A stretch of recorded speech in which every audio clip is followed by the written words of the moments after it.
If it's up to you guys, I don't care. I'm fine with it. I'm totally fine with it. If you guys want to do that first, that'd be great.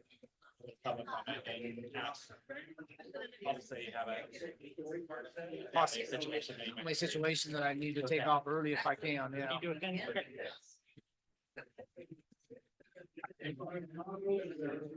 All the nights it was worse timing.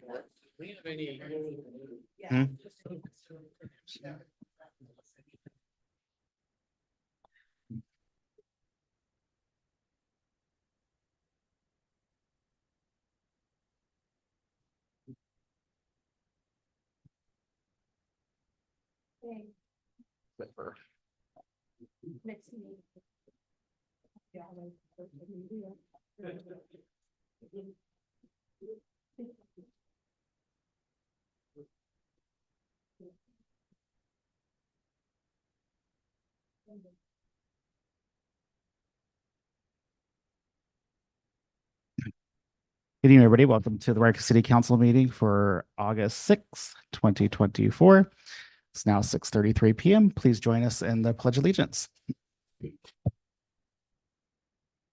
Of the United States and to the republic for which it stands, one nation under God, indivisible, with liberty and justice for all.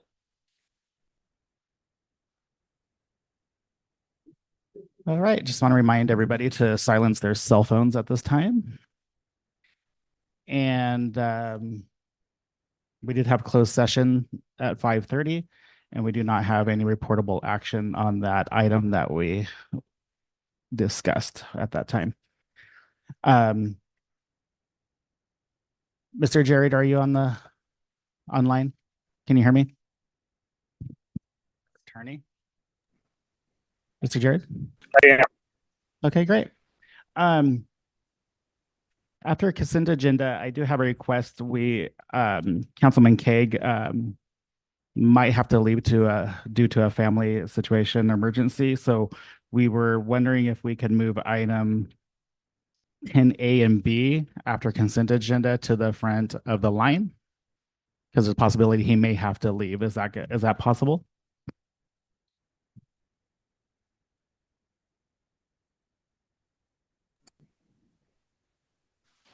Did you hear me?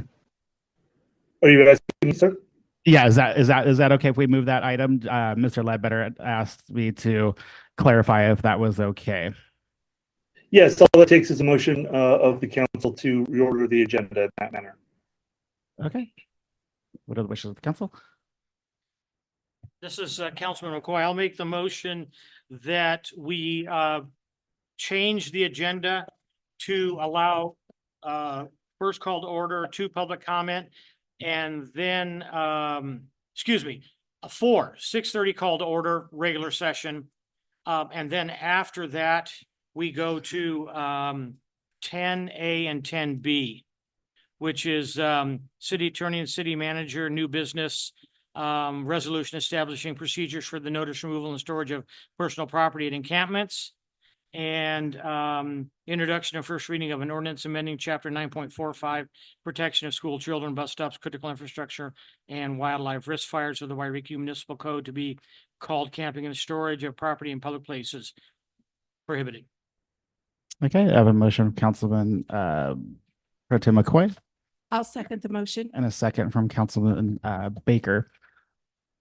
I'll do a roll call. Councilman Kaeg? Aye. Councilman Davis? Aye. Councilman Baker? Yes. Councilman McCoy? Aye. And I from Mayor Middleton. So motion passes to into the order of the agenda. Okay. So we'll move to public participation, public comments. Public participation is welcome and invited to all city council meetings. This time is set aside for residents to address the city council on matters listed on the consent agenda, as well as other items not included on the regular agenda. I'm going to do the public comment, then go to you. Yeah. No, my motion was to go. Oh. I didn't.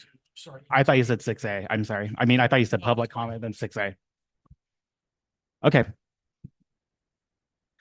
So I didn't hear I thought he said to go public comment first. 6:30 p.m. roll call to order the regular session pledge of allegiance, and then go into, instead of special presentations, then go into. Oh, I thought you said public comment. I'm sorry. Okay, that's my fault. That's my fault. Okay, I heard wrong. Okay, we'll go back to public comment. We're going to go into item 10. This is new business.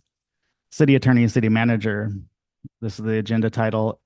A is resolution establishing procedures for the notice removal of storage and personal property at encampments and finding such action exempt from CEQA. Mr. Ledbetter. Yeah, so Mr. Mayor, if you'll recall at the last city council meeting for the city of Wairika, you directed the city attorney to work with 2 council members to update ordinances that the city currently had that met the new ruling of the Supreme Court. And so ultimately, Councilmember Pro Tem McCoy and Councilmember Keg both worked with our city attorney, Mr. Jared. And so ultimately, these 2 items came out of those discussions. So I am going to kick this item to Mr. Jared to discuss what was determined and what is being brought forward this evening. I'm sorry. Good evening, Mr. Mayor, members of the Hold on, council. Just a point of Sorry, order. Mr. Jared. I never had Second. any contact with Mr. Jared. I never contacted me in regards to anything on this particular ordinance, even after he had been directed to contact Mr. Kagan and myself. So I just want to make that clear. Okay, thank you, Councilman McCoy. Okay, now Mr. Jared, thank you. Good evening. Good evening, Mr. Mayor, members of the council. As Mr. Ledbetter mentioned at the last meeting, we were directed to bring back a ordinance as soon as possible. We immediately got to work on reviewing your current ordinance. And I did send an analysis of that current ordinance to the subcommittee members. We didn't have time to convene as a group. I did have a brief conversation with Councilmember Keg about some of the issues relating to this. And in the interest of getting things to you as soon as possible, have provided 2 aspects here. Item 10A is independent from 10B, and they can be considered separately. As I understand, the motion was to advance both of them to this point. And so, Mr. Mayor, I guess we would be, as I'm understanding it, you want to discuss these 2 items together, or would you like to discuss them separately? I think it makes sense to discuss them. They played together, but I think it makes sense to discuss them separately because I really don't see an issue at all with passing 10A personally. I don't think anybody would see an issue. It really sets policy standards to camp cleanups that we already do with Public Works, really empowers city staff to understand the guidelines as to what the responsibility is when we do collect personal property and how long we're storing it, where we're storing it, what's considered garbage. And so I think it might be lucrative to just move forward with discussing that item, get a vote on it, and then move to the ordinance, because my understanding, having discussed the ordinance briefly with a couple council members, we do have some people with differing opinions, but I don't think that they would differ on this first item. All right. All right, so I'll discussing or giving a presentation on these in that manner. There is a shared component to both of these. The shared component is the rules were changed by the U.S. Supreme Court in overruling both the City of Boise case and by implication, and directly overruling the Grants Pass case. And then what really gave the impetus for creating the encampment removal procedures was action by the, Governor Newsom just over a week ago in adopting some policy that had previously been adopted by Caltrans. And what Governor Newsom did was then say the Caltrans policy shall be the policy of all of the agencies of the state of California over which Governor Newsom has authority. His action, that executive order, did nothing more than that. It did not create any programs. It did not create any funding. It did not create a directive to go out and engage in encampment. What it did was encampment clearing. All it did was apply those standards that were already in place with Caltrans to all of the other agencies that Governor Newsom has authority over. In looking at those policies, it was a fairly good outline for effectively what city staff had already been doing: giving notice and collecting property and treating the property in various ways. The two ways to deal with the property are property that is hazardous or property that is trash, effectively, discarding that. Property that it appears to have some value, to then collect it and store it for a period of time. And so that's what's in 10A. That's all that's being proposed there, is to adopt a city policy and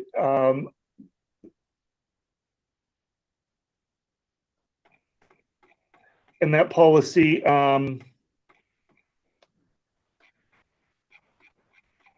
is included as exhibit attachment 1. And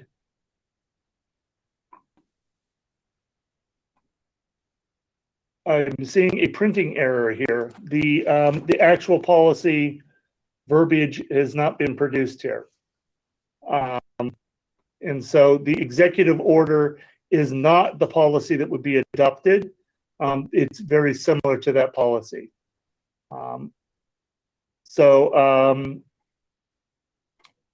We'll need to fix this.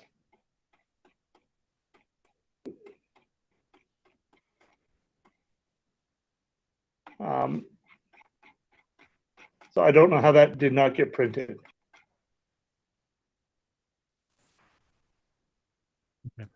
It is very similar to what did get printed. The resolution adopts the policy that would be attached as attachment A. It's just what has been presented as resolution does not have attachment A to it. So at this point, it would probably be appropriate to take questions or have public comment, and we can get the rest of this sorted out. Okay, thank you, Mr. Jared. And Mr. Ledbetter, does the city clerk have the correct resolution? That's what I'm checking out right now. Okay, she's checking. Okay, great. Thank you. All right. I'll go to Just to clarify for the audience, it's just formality. We currently clean up encampments quite regularly. This is just basically using the Caltrans guidelines that Newsom came out with the executive order, and Mr. Jarrett, our attorney, looked at those, engaged with Public Works, engaged with YPD, and then created a policy based off of best practice on how we go about cleaning up an encampment. So if this has to come back, it's not going to change anything that we're currently doing. Okay, thank you, Mr. Ledbetter. Questions from the council? Or Mr. Ledbetter or Mr. Jarrett at this time? Councilman Baker? Thank you, Mayor Middleton. I would like to suggest that since this was not, the policy itself was not part of the agenda packet, that we continue this item to the next meeting. Okay. We have a request to, since we don't have the proper documents supporting the resolution, to bring it back to for next meeting for the wishes of the council. I would agree with the councilwoman. Okay. Everybody agrees? Okay, so we can bring that item 10A back to the next meeting for the supporting documents so we can pass the resolution if need be. Okay. Mr. Jared, did you hear but we'll bring back that item next meeting? Yes, did you want to take public comment on that, or just table the whole matter?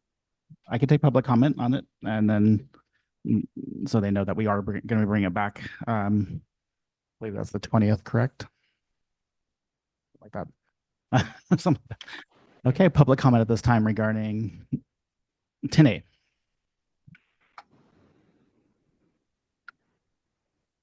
Steve Radford, This is 409 Evergreen. I'm tired of this. I'm sick of this. This is just one thing after another for the last 70 years coming to the state that we're in now. I've been watching this thing get worse and worse and worse. The state does this, the cities do this, the state does this, the cities do this. It's a game that's being played back and forth and it gets nowhere, but we spend more money on lowlifes and homeless people that aren't interested in becoming a part of the society or you know, helping in any way of making our city and our county a better place to live. These people are trashing our city. And you guys, it seems like you care more about them than you do the people who live here and pay the money that supports this place. It really does, because that's every meeting we have is about them. That's ridiculous. It's embarrassing. It's pathetic. Let's get over this. Start putting policy down yourselves, not what California recommends. Let's come up with something you want. What do you want yourselves? I say 10 days, get your stuff out of here. We're going to trash it. It doesn't, there's no rhyme or reason for that mess up there on the hill. We have in our normal way of life, just being a human being, is values, morals, tradition, respect for where you live, for your neighbors, all the above. We've lost that. The people they don't respect us. And I mean, it just seems like every day it's harder and harder to live among each other because the values and the principles and the morals have gone down so much. I mean, people don't even do their job anymore. It's like, oh, that's good enough, or oh, we're out, sorry. I mean, you hear this kind of thing over and over and over again. It's not the country I lived or grew up in. The last 20 years has been pretty bad. The way we've gone downhill so fast, and we've got to take responsibility for ourselves. Every city has to take responsibility for itself and start working with every city. That way they contribute, they put that to the counties. The counties start working among themselves, and then they put that to the state. The counties run the state. The state does not run the counties. We lost that somewhere. But there's more cities that make up the county. There's only so many counties. So there's more cities in every county that make up the county. That's how a county came about. Then there's more counties that make up the state. So we own the state. The state doesn't own us. We got to turn this thing around. It starts with leadership. I talk to everybody I can about, our morals, our integrity, our values, God, I mean, that's all I can do is talk to people on the street every day and try to educate people. Because we're not getting it out of you guys. We're not getting it out of the Board of Supervisors. Hell no, we're not getting it out of the governor. He's being paid by China. And until we turn this thing around and tell China to get out of our country, we're fighting a losing battle. But it starts right here with us. Us in this city right now, we take responsibility for ourselves. Thank you very much. Okay, anybody else have public comment regarding the removal of the storage of personal property of the encampments? I think that needs to be some clarification for people coming up, if you don't mind. Mr. Well, Mayor. that's why I said it. I mean, I made it clear at the There's beginning. gonna be So this is parts. a second part to this, but this is to discuss the removal of storage of personal property and encampments. If you have a discussion regarding that matter, that's 10A on the agenda. Thank you. Good evening, Mr. Mayor. 5 minutes on the clock, council members, Mr. Ledbetter. First, I'd like to apologize if I bring anything up that's old news. I haven't been at council members for a while, and I don't want to waste anybody's time. But just based on the information that I've heard in the last few days, in regards to cleaning up the homeless encampment, there's a lot to what this gentleman said that's true, but you still have a big problem that has to be solved. It doesn't matter what goes on. There's a problem that has to be solved. We all knew years ago, I came in here years ago. So there's new people coming in every single day.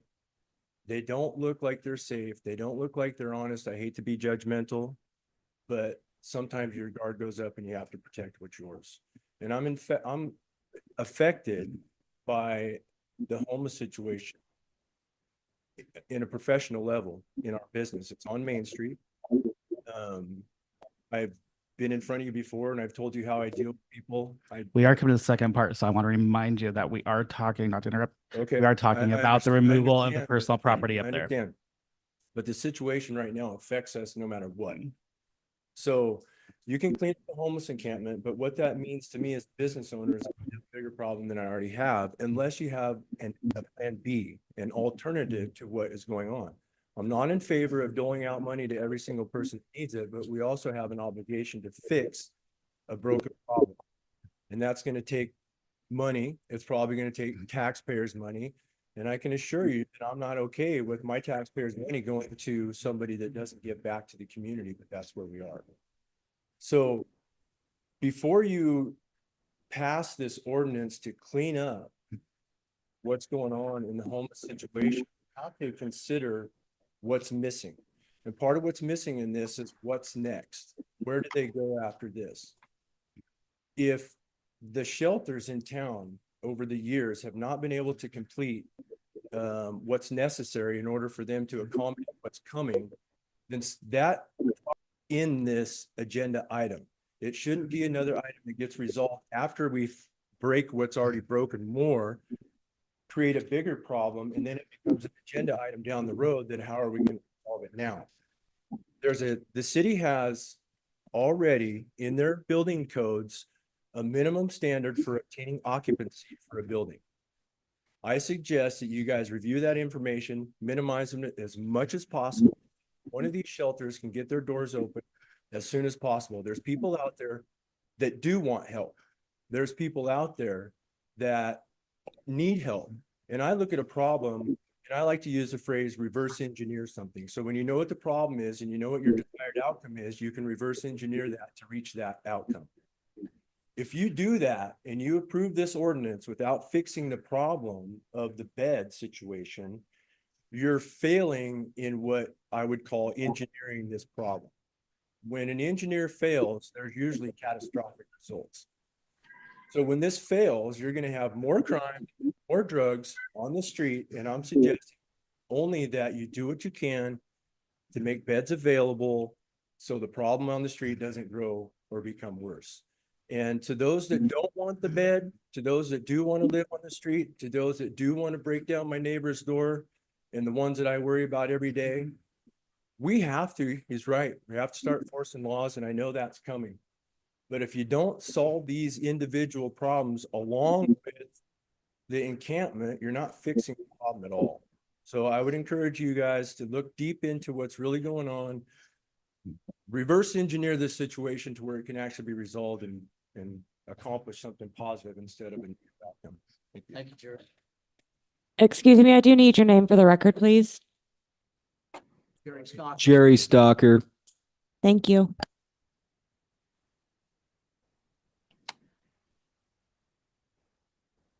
Mr. Mayor, I suggest you close public comment and move on to the next item. Appreciate that comment, Jerry, but that was really meant for the next item, in my opinion.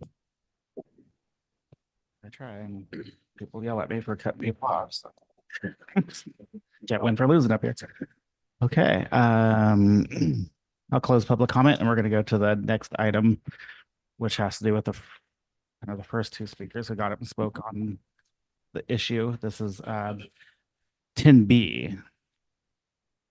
Agenda title. This is the introduction, the first reading of an ordinance amending chapter 9.45. protection of the school children, bus stops, critical infrastructure, and wildlife risk areas of the Rica Municipal Code to be called camping and storage of property in a public places prohibited, amending chapter 9.50 park regulations and finding the ordinance exempt from CEQA. Mr. Ledbetter. Yeah, this is right in line with the direction that was given at the last council meeting for Mr. Jared to work with the two council members. I have talked to Mr. Jared about this. There's kind of some cleanup on the ability to fine, but I'm really going to let Mr. Jared kind of introduce and deeper discuss this item. But the one caveat that I do want to mention, my understanding as the ordinance is currently written, this would ban camping essentially on public property in the city of Wairika. This would not allow us to enforce that today. This would not allow us to enforce that tomorrow. There is a process. There has to be a second reading. If you did move forward and adopt the ordinance as written, there has to be a second reading of that ordinance. And then there would be a 30-day time period that would have to pass before this ordinance would be enforced. That's my understanding, but Mr. Jared can clarify that for us. And at my calendar, we would be looking at, say, September 21st as to when this ordinance would be effective, that we would see the city take a stance on enforcing it. But from that, I will kick it over to Mr. Jared to go through the fine points of the ordinance. Thank you, Mr. Ledbetter. Okay, Mr. Jared, you're up. Thank you, Mr. Mayor, members of the council. As was mentioned, this ordinance is before you as an introduction and first reading. As Mr. Ledbetter pointed out, as with every ordinance, there is a first reading and a second reading. There are very few ordinances that can only be done on a first reading basis. This is not one of them. There might be a way to do it as an urgency ordinance. That is not before you, however. That could be at the second reading. What is before you is to discuss what your goals are, what your policy goals are for enforcement in two manners. One, the breadth of enforcement throughout the city of no camping prohibitions. And the second, what the penalty would be for that. You currently have in your city code two sections that deal with no camping. The first is under chapter 9.45, what's been called the critical infrastructure ordinance. And that was adopted in 2022 in order to comply with the rulings that were on the book in the Ninth Circuit relating to anti-camping, most notably the Boise decision. That decision allowed anti-camping in limited manner. It did not allow for cities to enforce their anti-camping ordinances citywide. That decision at the time interpreted that to such an ordinance of citywide camping to be cruel and unusual punishment. And what happened last month is the U.S. Supreme Court decided the appeal of that case, or the appeal of the Johnson versus Grants Pass case, which ruled that cruel and unusual punishment is no longer an invalidation of this type of an ordinance. An Eighth Amendment challenge to this is not appropriate.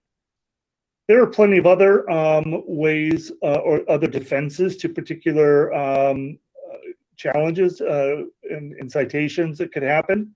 But cruel and unusual punishment to completely invalidate an ordinance is no longer one of them, which means you can now proceed with having an anti-camping ordinance citywide. And so at your request, I've brought back an ordinance that cleans up the city code to be the most aggressive that we can see possible, which would be a citywide ban on camping. And that would amend your chapter 45 critical infrastructure ordinance to just make it an anti-camping ordinance. And it would also amend chapter 50 of your city code dealing with park regulations.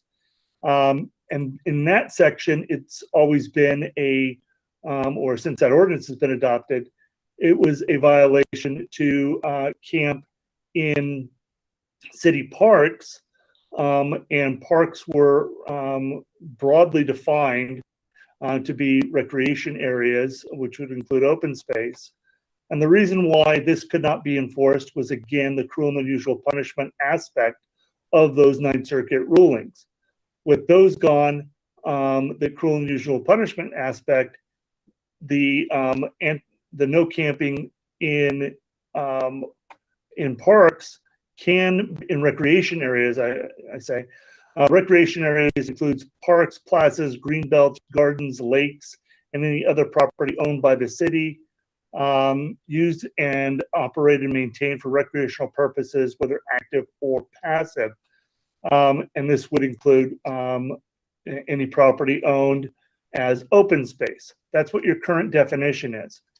And so what makes this able to be enforced now, again, the Supreme Court saying it's no longer cruel and unusual punishment to enforce those provisions against persons who have no other place to be in shelter. The second aspect that's before you, we have the first aspect of the scope, the breadth of the enforcement. The other is the penalty provision. And previously with both your your critical infrastructure and your camping in public places, there was very little in the way of penalty.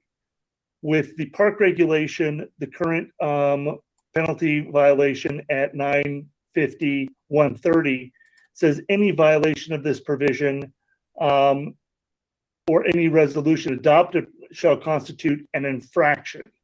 So it's just a small monetary penalty, and it was not indicated how the infractions would be charged, meaning the dollar amount.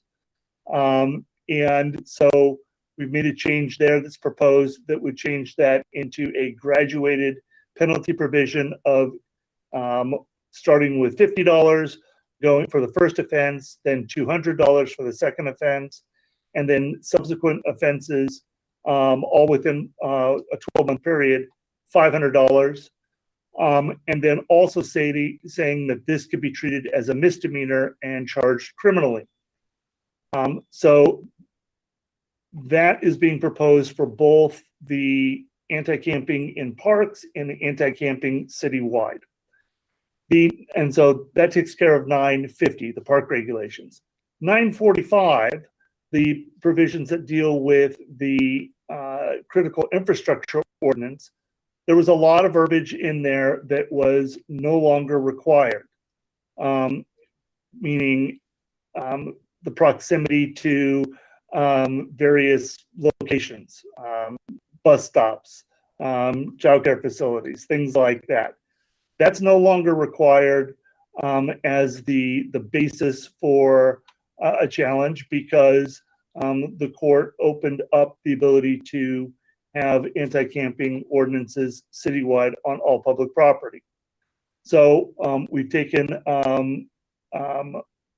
and changed, in particular, 945-030, the location-specific regulations, and changed that section into dealing with fires. There was no provision dealing with encampments citywide that dealt with fire. So that is now an add into the 945 area.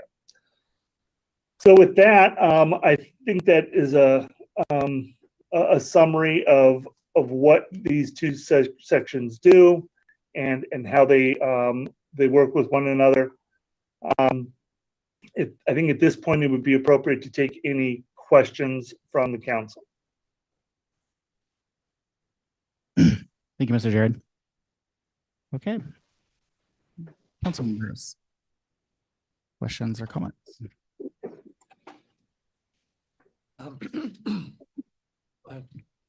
Council Baker. Thank you, Mayor Middleton. So I just want to go over some possible timeframes. This ordinance, Mr. Ledbetter, you said that if this is adopted tonight for the first reading, it goes to the second reading, and it's got a 30-day period before it goes into effect. So you're looking at the end of September, the soonest. I was hoping that you might be able to give us an update on the status of the shelter opening, as well as the pallet shelter, the possible opening for that. Do you have those dates? Unfortunately, I don't have dates, but I did follow up because I do follow up, and I know Tara, I believe, is in the audience here tonight that may come up and give us some better understanding. Mr. Keg, I think, did reach out to her, and my understanding was with the commercial kitchen, it's pushed back to late September. Is that accurate? Yeah. Okay, so it's basically somewhere within that, you know, we're looking at 45 days from tonight, hypothetically, if you guys move forward with the ordinance as is, and they're looking at some time frame that could be right around the same time, if not maybe a couple weeks on either side of us.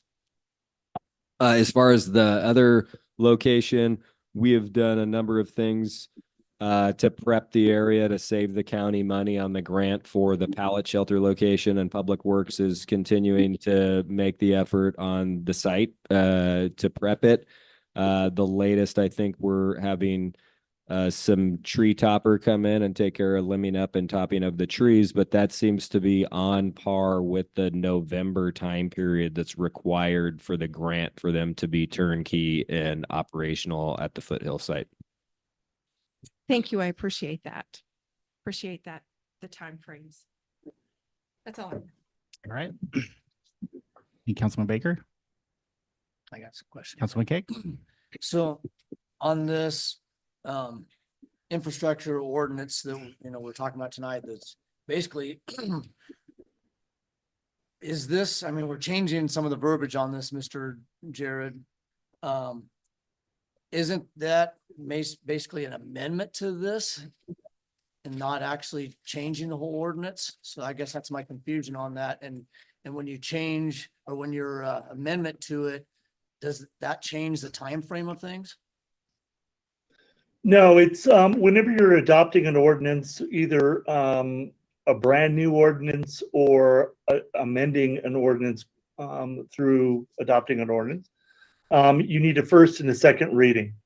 The first reading can happen at a special meeting, and the second reading has to happen at least 5 days after the first reading and needs to be at a regularly scheduled meeting.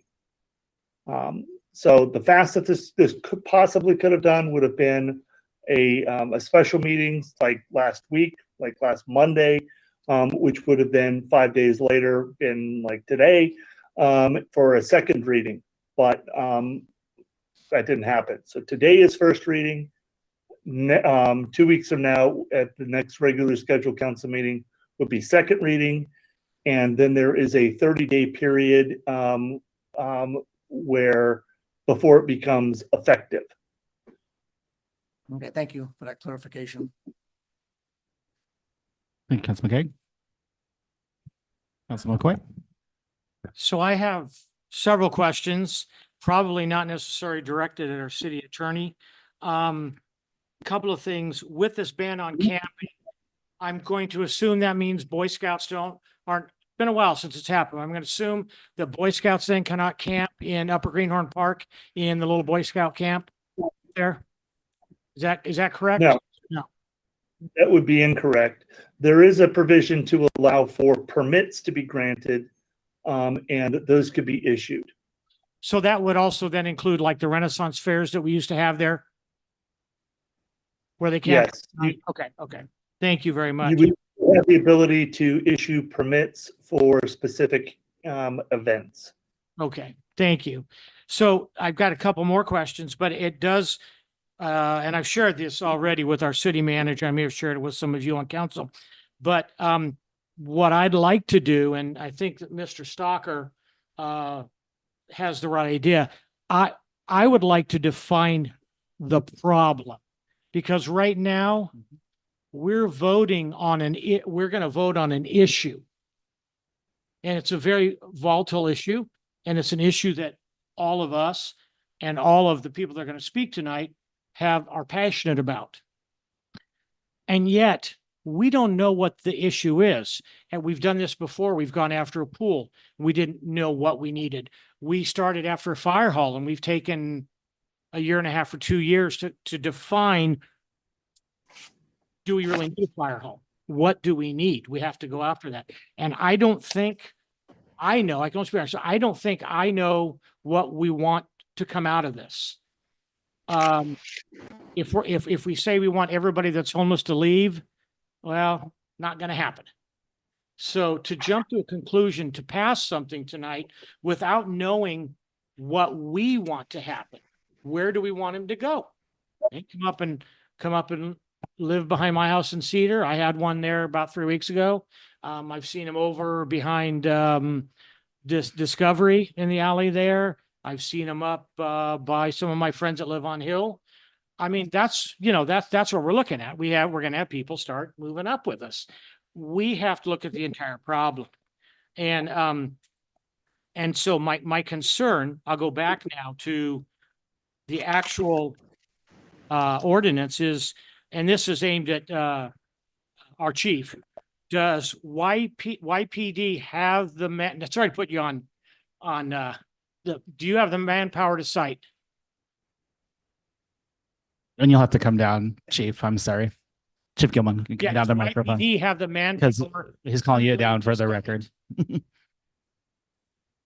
I'm not trying to trip you up. I want to define what the problem is. Sure, this is Chief Gilman of YPD. To answer your question, that's a difficult question to answer. I don't know where we're even going with the ordinance yet or what our plans are going to be. Right now, my major concern is law and order. So I'm not sure how I can answer that question. And that's good, because I think we need to know whether they have the manpower before we pass something that's going to put more on them. And then does the city, and Mr. Ledbetter has been a leader in this with looking at how we can help the homeless. I'm going to say that. Does our city have the manpower to run pseudo community service if we need to be tracking people who are paying for their fines by giving community hours? I'm just asking. So my main concern, before I yield back to you, is I want to define the problem. Then after we define the problem, then we look at the ordinance and see if the ordinance fits the problem. Because if we just kick everybody out of campground A, campground C with nowhere to go, what are we doing? We're pushing people just out, in front of other people's businesses, in front of and behind people's homes and stuff. So thank you, Mr. Mayor. Thank you, So, Councilman. Mr. Mayor, so at this Mr. Jarrett? point, at this point, it's a discussion. It really is for clarification of the issue, either clarification on the staff report, clarification on the ordinance. Then it would be appropriate to take public comment and then have argument on the remainder of what to do effectively. And so one issue that did come up with what the chief had to say, of course, with any ordinance, there's prosecutorial discretion. And just because you have an ordinance doesn't mean you have to enforce it or enforce it citywide. And one other issue that has come up with I guess it was a question that I'd received during the week about, will this mean people will be pushed off of private land or public land into private land? This does not take away from trespass rights that individual property owners have. It also gives actually the city more right to cite in areas, say residential areas or other areas where currently the city does not have the authority to cite. And so one way a tool like this is used is to focus where people end up, where campers end up. And it doesn't mean that it needs to be enforced citywide, But what this ordinance amendment does is allows for enforcement to happen citywide, whereas to this point, you have not had that ability. Mr. Jared, the mayor, this is, Councilman McCoy. Councilman McCloy, the mayor had asked us if we had questions, and so I had referred to questions. Are you telling me now, Mr. Jared, that you do not want council to ask any questions? And do you want us to hold those until after we have public comment? No, it's appropriate to ask clarifying questions at this point. It's not Okay, but appropriate. you didn't like to- my clarifying questions. Is that correct? It's not appropriate to engage in argument and discussion at this point and debate. This is the point where in order to engage in the debate, you need to have the public comment first. Yeah, I didn't, I asked very, very succinct questions, asked for succinct answers. And the only person that is engaging in argumentative is you and I at this point in time, sir, with all due respect. So I will refrain from asking any more questions, sir, based on the advice of counsel of our city attorney. Thank you, Mr. Mayor. Thank you, I Councilman. mean, to be perfectly clear, though, no, this is the time to ask clarifying questions, meaning what does the ordinance mean? That's what this time is for. Okay.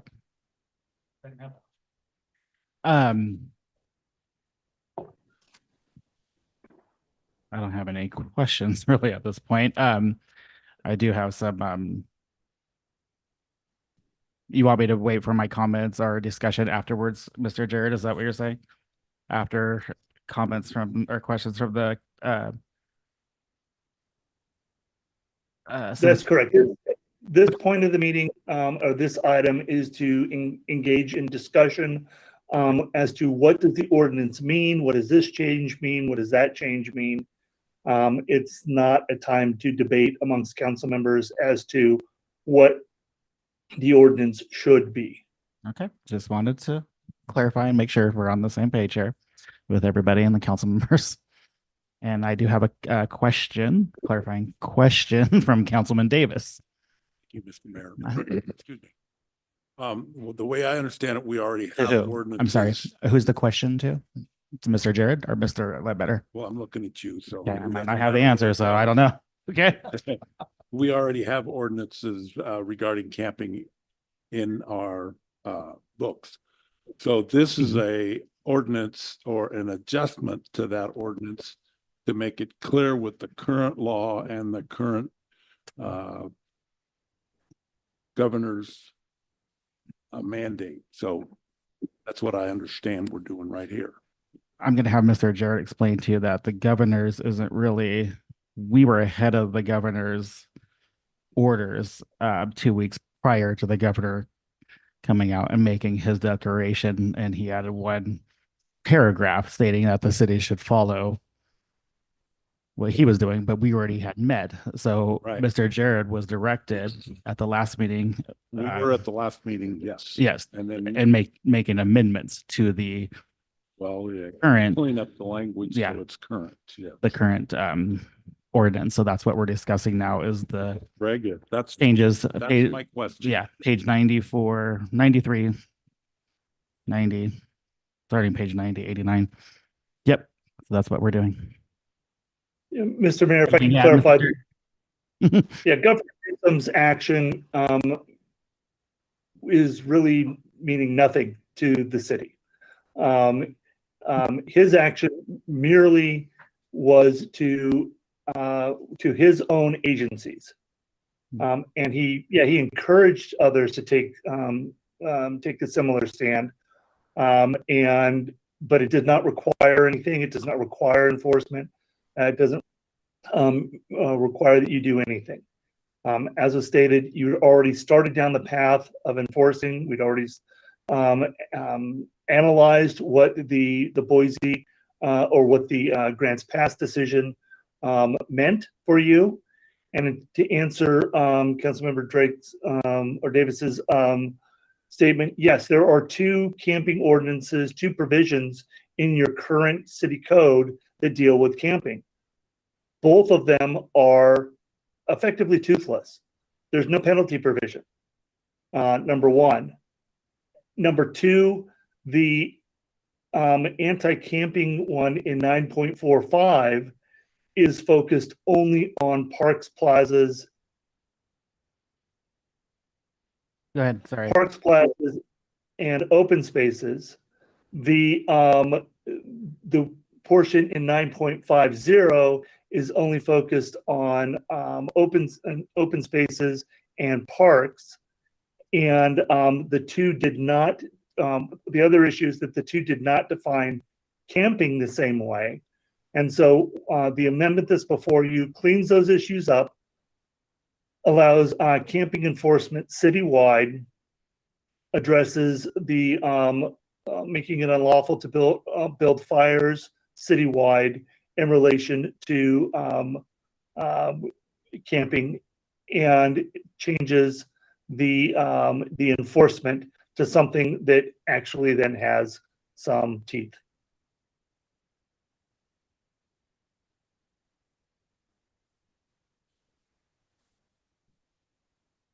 Thank you, Mr. Jarrett. I appreciate that clarification. Certainly. All right. And with that, I will go for public comment regarding the ordinance.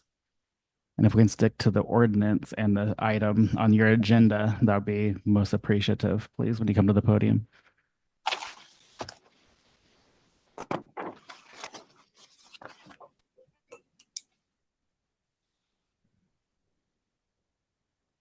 The 10B.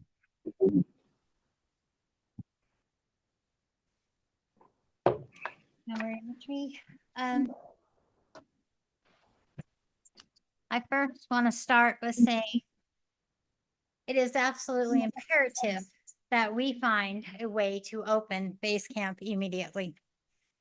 Please.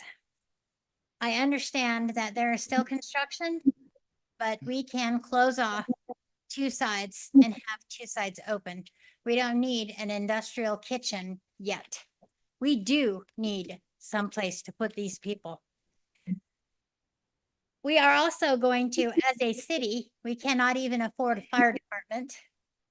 We are going to need extra police, a lot of extra police, because now these people will be on private property. And I trust me when I say they will not be on my property. I will be calling. If I have to do it 24/7, I will. And also this citywide no camping, does that mean that when my nieces camp at my sister's house, she now has to get a permit to do so? And if so, how much is that permit? And does it also mean that base camp won't be able to have tents in their backyard as well? It is a shelter. No camping on Foothill at that pallet shelter either. What about fire camp? Do they need a permit? And how are we going to pay? How are they going to pay penalties with what money? They have no money, or they would be living differently. And I would leave the part in about we already have a critical infrastructure and it already takes care of a private property. If we remove that part, then we remove child care being safe from people sleeping in their yards, because they will be pushed off. And then you've got them in county too, starting fires where, you know, we got them where we don't know where they are. At least right now, we know where they are. Thank you. All right, next.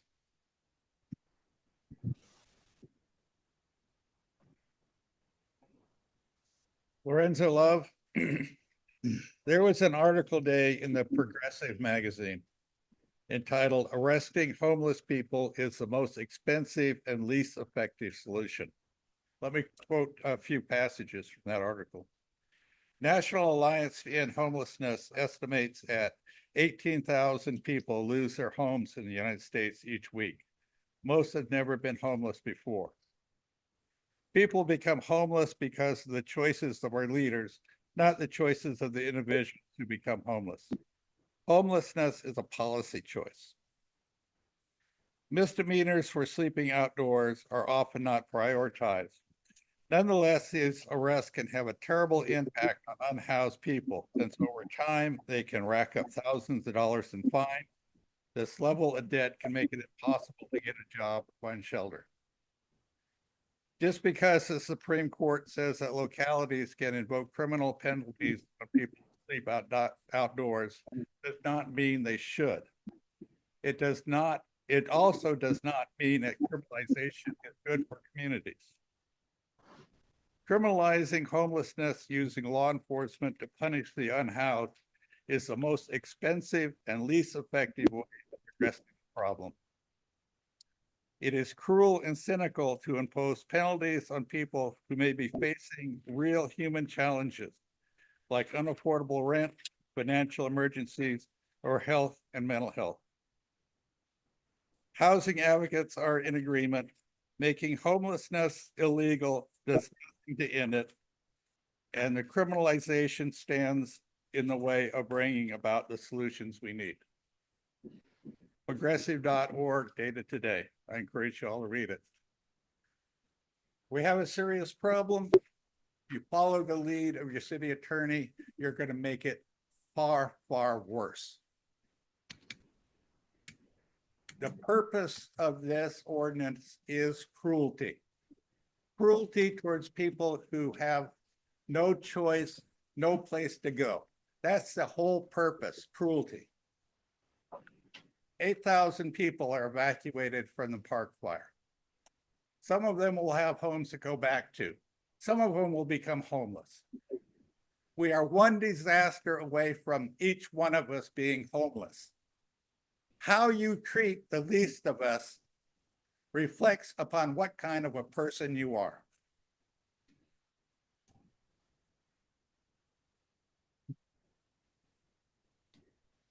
Next for public comment.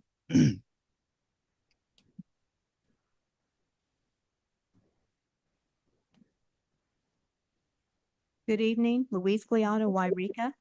And I have to say, Lorenzo is a hard act to follow. So I'm at a disadvantage, Lorenzo.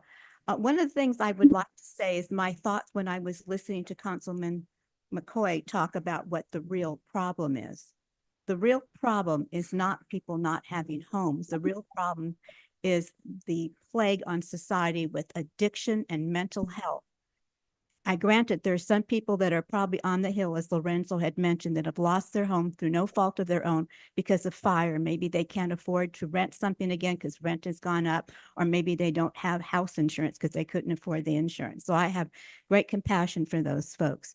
But what my question is in terms of the ordinance, because I've read the ordinance and I've heard you talk about it here tonight, was the penalties. The attorney was talking about $50, $100, $200, $500.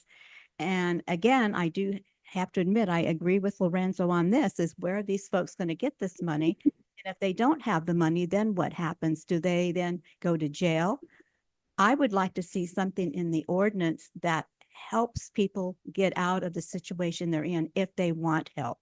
Have something available that if they do have a penalty, then say, okay, rather than pay this penalty, would you agree to go into therapy? Would you agree to see someone about why you are homeless? Some of these people just don't have a backup. They don't have a support system. I have a friend who has 2 adult children that are living with her. If it wasn't for her, her kids would be homeless. So I have compassion for that. But if you're going to have this ordinance, Mr. Attorney, Mr. Garrett, then I would say that you have to have some process in which people can't pay for it, that they have a way of doing something in terms of community service would be very costly because who's going to supervise them doing community service? You have the liability if they're doing community service if they get hurt. So I would like to see a process in which that person, for whatever reason they're homeless, in particular for addiction, for alcohol or drugs or whatever mental health problems, that they get some help on that, because I think that would help the situation greatly. Thank you. Thank you, please.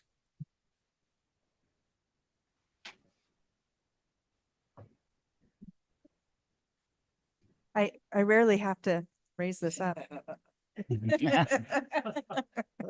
My name's Debbie Scott, Wairika, and I love our community.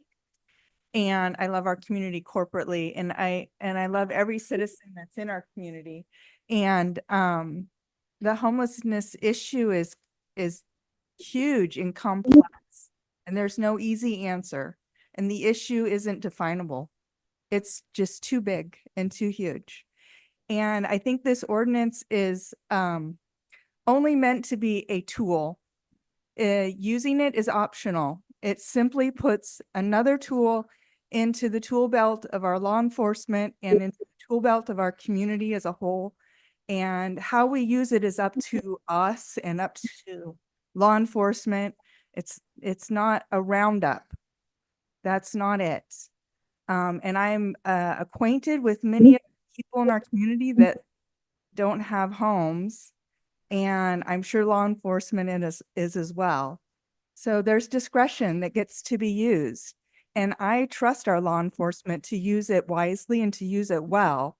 I don't think that it will overrun our public works. I don't think it will overrun law enforcement. I think that you guys need to pass this and get it on the books so that we have a little bit more power to control what goes on in our city. How we use it is optional, but you have an opportunity, and I would encourage you to take it. And yeah, be wise and be thoughtful in it. It's a good ordinance. It's fair. It's reasonable. Is it perfect? No, there's no perfect answer. So I hope you vote yes. Thank you. Thank you. All right, thank you. Next for public comment. My name is Scott Taylor. I'm new here. I would like to present another side to this. For the first time in my life, I found myself homeless. I raised 4 kids. I put them through college. I bought a home. I was married for 20 years. I paid taxes. As a young man, I made some mistakes. I paid the penalty for them. I've now been on both sides. I come from Seattle originally, so I've seen the problem there firsthand. I think what's missing, after listening to all this, I agree. I'm homeless, and I agree with what has been said and the evaluation that you have. I also agree that to put a monetary fine on something to give to somebody who has nothing really makes no sense whatsoever. But I understand the purpose behind it and the intent. We have a problem today, and the problem is societal. It isn't just your community. It wasn't just my community. It's every community. I agree. There are a lot of people out there that are homeless by choice. They've chosen that to do drugs, and to live that way is how it to be. There's a lot of people, though, that just one day found themselves homeless. Because of mental health issues, because of other issues, lost everything. But it doesn't change the fact that I have some integrity, and that my homelessness is temporary. I'm well skilled. I am a professional. I have lots of trades under my belt. I have lots of options of things that I can do for work. But right this minute, I have nothing but a backpack and a tent and a sleeping bag, and hopes that tomorrow's going to be a better day. And that I'm not here looking for a handout. I'm looking for a hand up. There's a lot of negative stigma on being homeless. And the fact is, the problem is very complex. It has lots of sides to it. So I guess what I'm trying to say is there's a bigger picture to look at. You know, I agree that it's out of control here. I haven't been here long, but it is out of control here. I don't see why your tax dollars should go to public employees to clean up a mess when you could walk in with a box of garbage bags and simply say, you guys made this mess, clean it up.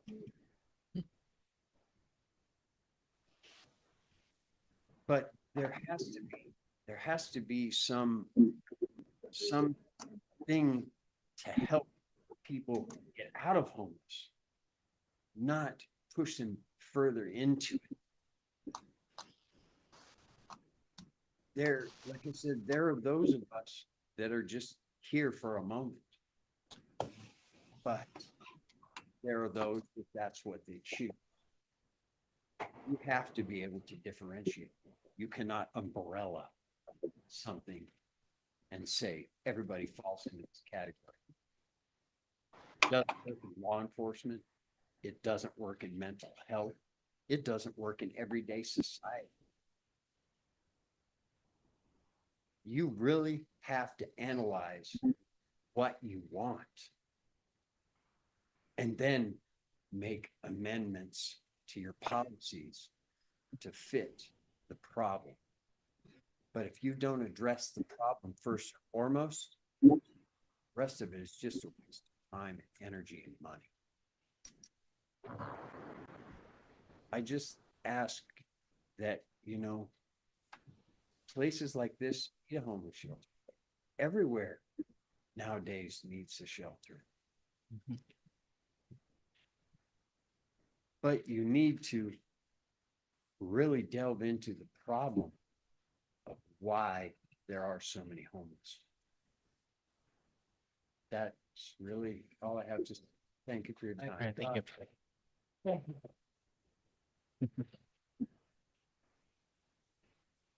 Thank you, Mr. Taylor.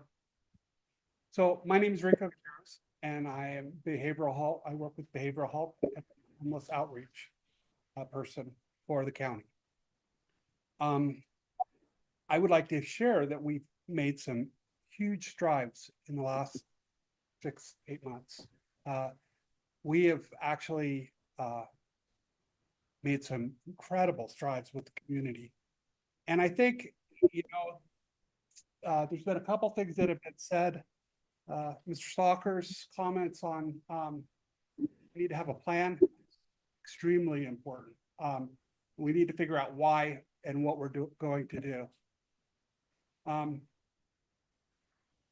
Having rules that are not standardized, that scares me a little bit, because how they apply to one person, if they don't apply to everybody the same way, it's not that law enforcement's gonna take advantage. I have no, I trust these guys. That's not it. But I really feel like people should feel safe and know what the rules are. And when you don't know if the rules are moved, that's very difficult for people.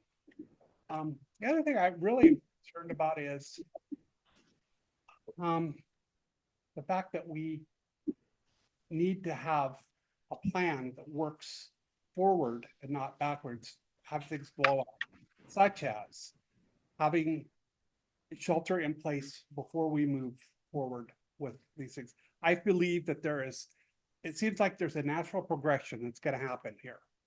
I don't think it's rocket science.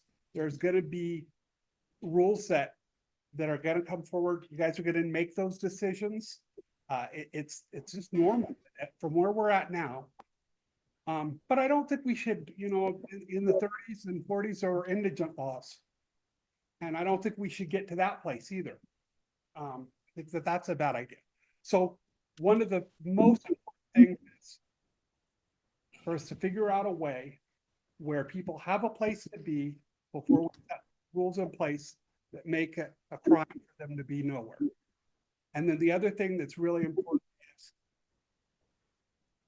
if we make it illegal for them to be anywhere, then when we have people that come from other places, because other places are going to make it illegal for people to be anywhere, then people are going to intermix with our homeless community, which from my experiences are people from here.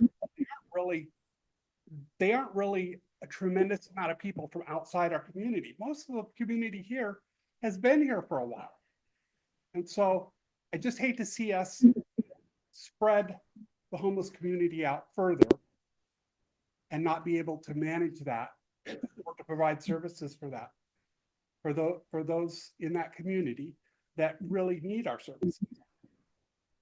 The other thing that I kind of am interested in seeing an outcome with is how are we going to provide services that are really going to provide. So we have all these new rules out. There's going to be the mental health. We have mental health court, but there's going to be some other extensions of that. So there are things coming down the pipe that are going to fit together to cause it to be more centralized or more a better program. I'm looking forward to that. I see a positive outcome. I just don't see making a rule that's going to take place before we have a place for people to be. That's a good idea. Thank you.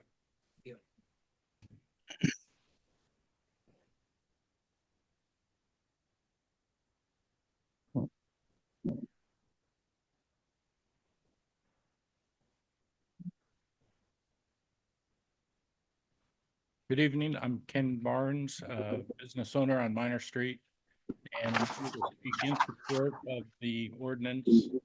I think it's a good, like Debbie said, it's a good tool to add to the city.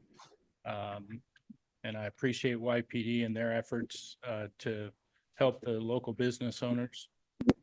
At this point, you know, I don't have much contact with Meth Mountain out here. Simply because the city streets are so bad that I can't get there without damaging my car. So I stay downtown pretty much. But, you know, I think to me, the most important part, I'm sorry to disagree, but I don't see anything from the county. Behavioral health to me is the biggest waste of money we have. And I mean, I don't see anything being done by them.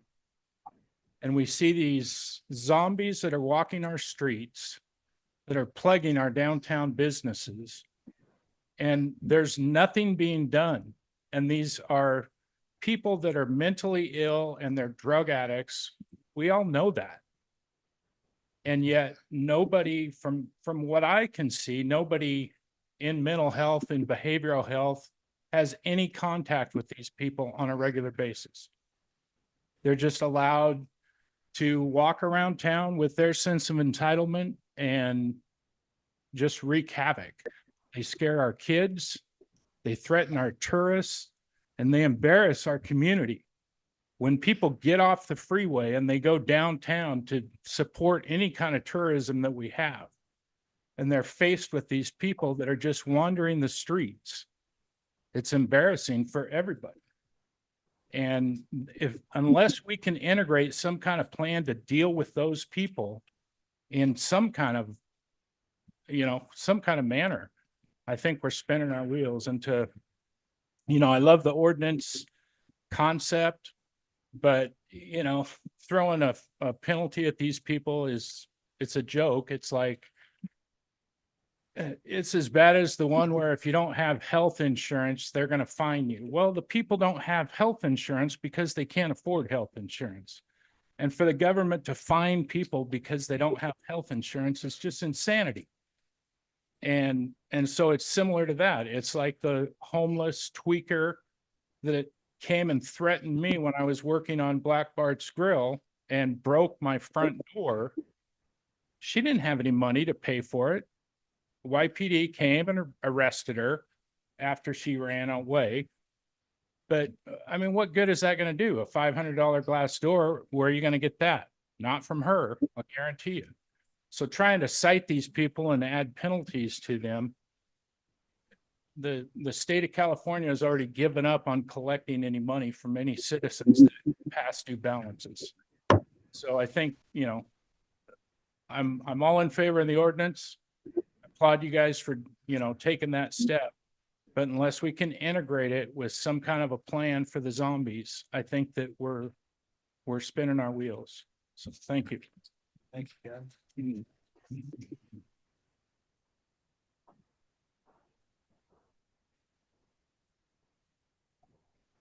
Hello, Tara Kilcollins. So in the 5 years that it took me to attain my bachelor's degree and my master's degrees in social work, I wrote every single paper about criminalizing the homeless. About the criminalization of homelessness in rural communities. A little specific, but I'm kind of nerdy. So I thought I'd give you a little synopsis tonight of my viewpoint on it. So homelessness is a complex and multifaceted problem that requires compassionate and effective solutions. Unfortunately, the approach of criminalizing homelessness has proven neither compassionate nor effective in reducing the number of people experiencing homelessness. So tonight, I want to explain why this approach fails and urge you to consider alternative strategies that can better address the root causes of homelessness. First, criminalizing homelessness does not address the underlying issues that led to homelessness in the first place. Factors such as lack of affordable housing, unemployment, mental health issues, childhood trauma, and substance abuse are significant contributors to homelessness. Arresting and penalizing people for being homeless does nothing to resolve these root causes. Instead, it merely punishes people for their circumstances, which are often beyond their control. Criminalizing homelessness only exacerbates the problem. When people are arrested, they face fines and fees that they cannot pay. This leads to a cycle of debt and incarceration, making it even more impossible to escape their situation. Additionally, having a criminal record creates barriers to employment and housing, further entrenching them into their homeless situation. Another critical point to consider is the cost effectiveness of criminalization. Arresting, processing, and jailing homeless individuals is expensive for taxpayers. These funds could better be spent on programs that are providing supportive services, which are proven to help people transition out of homelessness. Investing in supportive services not only improves the lives of homeless individuals, but also creates a healthier and safer community for everyone. Criminalizing homelessness also diverts law enforcement resources away from addressing serious crime. Police officers should be focusing on protecting our community from violence and crime, not penalizing people for their lack of housing. This misallocation of resources does not make our city safer and can lead to strained relationships between law enforcement and the community. Furthermore, Newsom's executive order does not consider the unique challenges faced by rural communities like ours. Unlike large cities, our response to incidents and homelessness must be tailored to our specific context. We have a lack of resources, a lack of infrastructure, and community dynamics that necessitate a distinct approach. Implementing a one-size-fits-all policy risks overlooking these critical differences and may lead to ineffective solutions that you guys will then have to deal with again down the road. Finally, it's important to recognize the human dignity of every person because homelessness can happen to anyone. And treating homeless individuals with compassion and respect is a reflection of our values as a community. By offering support rather than punishment, we demonstrate our commitment to helping those in need and creating a more inclusive and just society. And real quick, I would like to share some data that we collected last week. We surveyed 83 people in the Greenway and on the Hill. And a third of those individuals were female, 2/3 were male. The ages ranged between 20 years old and 80 years old, living on a hill. And most surprisingly to me was that 95% of the people that we surveyed said that they do want shelter services. The primary needs that people said that they need the most are food, showers, safety, assistance with jobs, and access to healthcare. That is all I have. Thank you. Thank you, Gerald.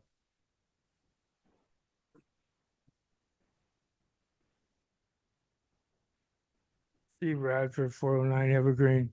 how many of these people are on grants that you bring up all this stuff about how good homelessness is, or the criminalization of homelessness. These people are all on grants and get money from the state, support this kind of stuff. There used to be a thing called no loitering. Back in my day, I was kicked off many, many places as a kid.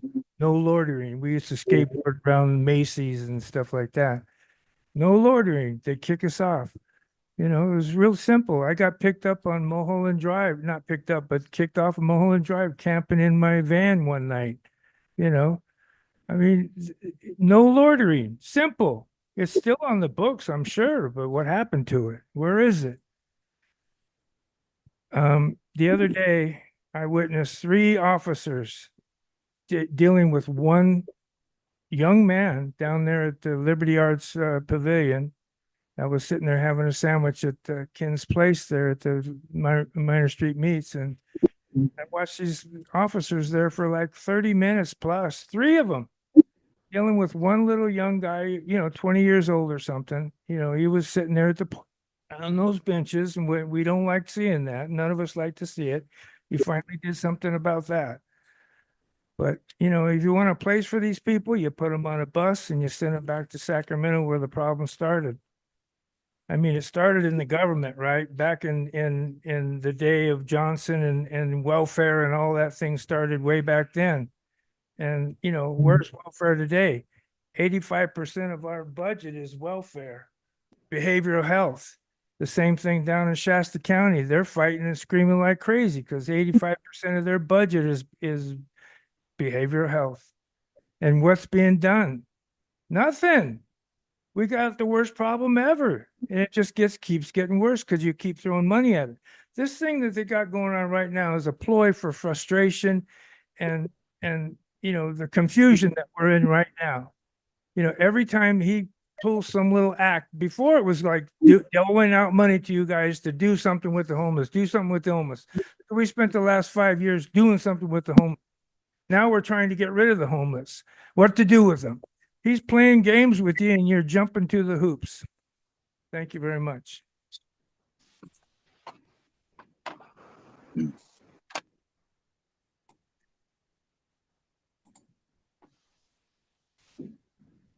Okay, I'll close public comment at this time. So I guess we'll go back. Mr. Mayor, there are a few Yes. points to clarify on. Yes, good, Mr. Jared. Thank you. You know, first, I want to be very clear that our office was asked to provide an update of the ordinance to address the penalty provisions and the issues with camping that were opened up because of the recent Supreme Court decision. We were not asked to solve homelessness or to prepare a comprehensive approach to addressing social needs and things of that nature.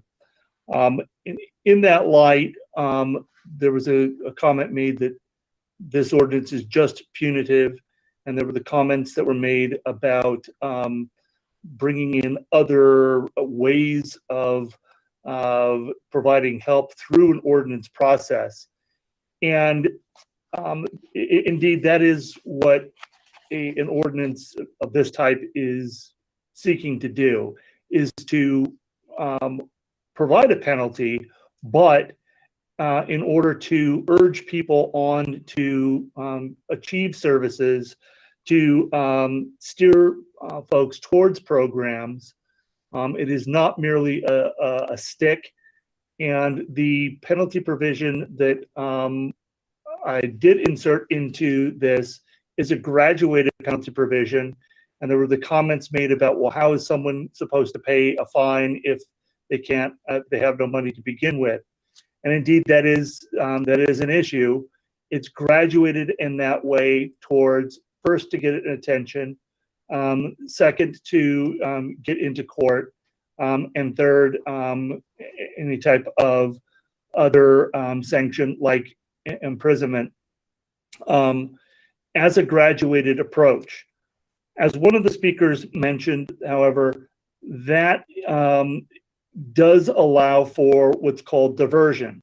And so there are various programs that can be imposed by the court in order to, and one thing that city prosecutors often do is they do not ask for jail time, even though they could, if the defendant agrees to stay away from that area that was of concern, say, and an encampment on a riverbank.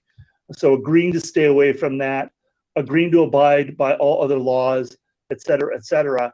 And it's through that those measures that people avoid jail time, but are still being guided towards services, guided towards compliance with society's laws.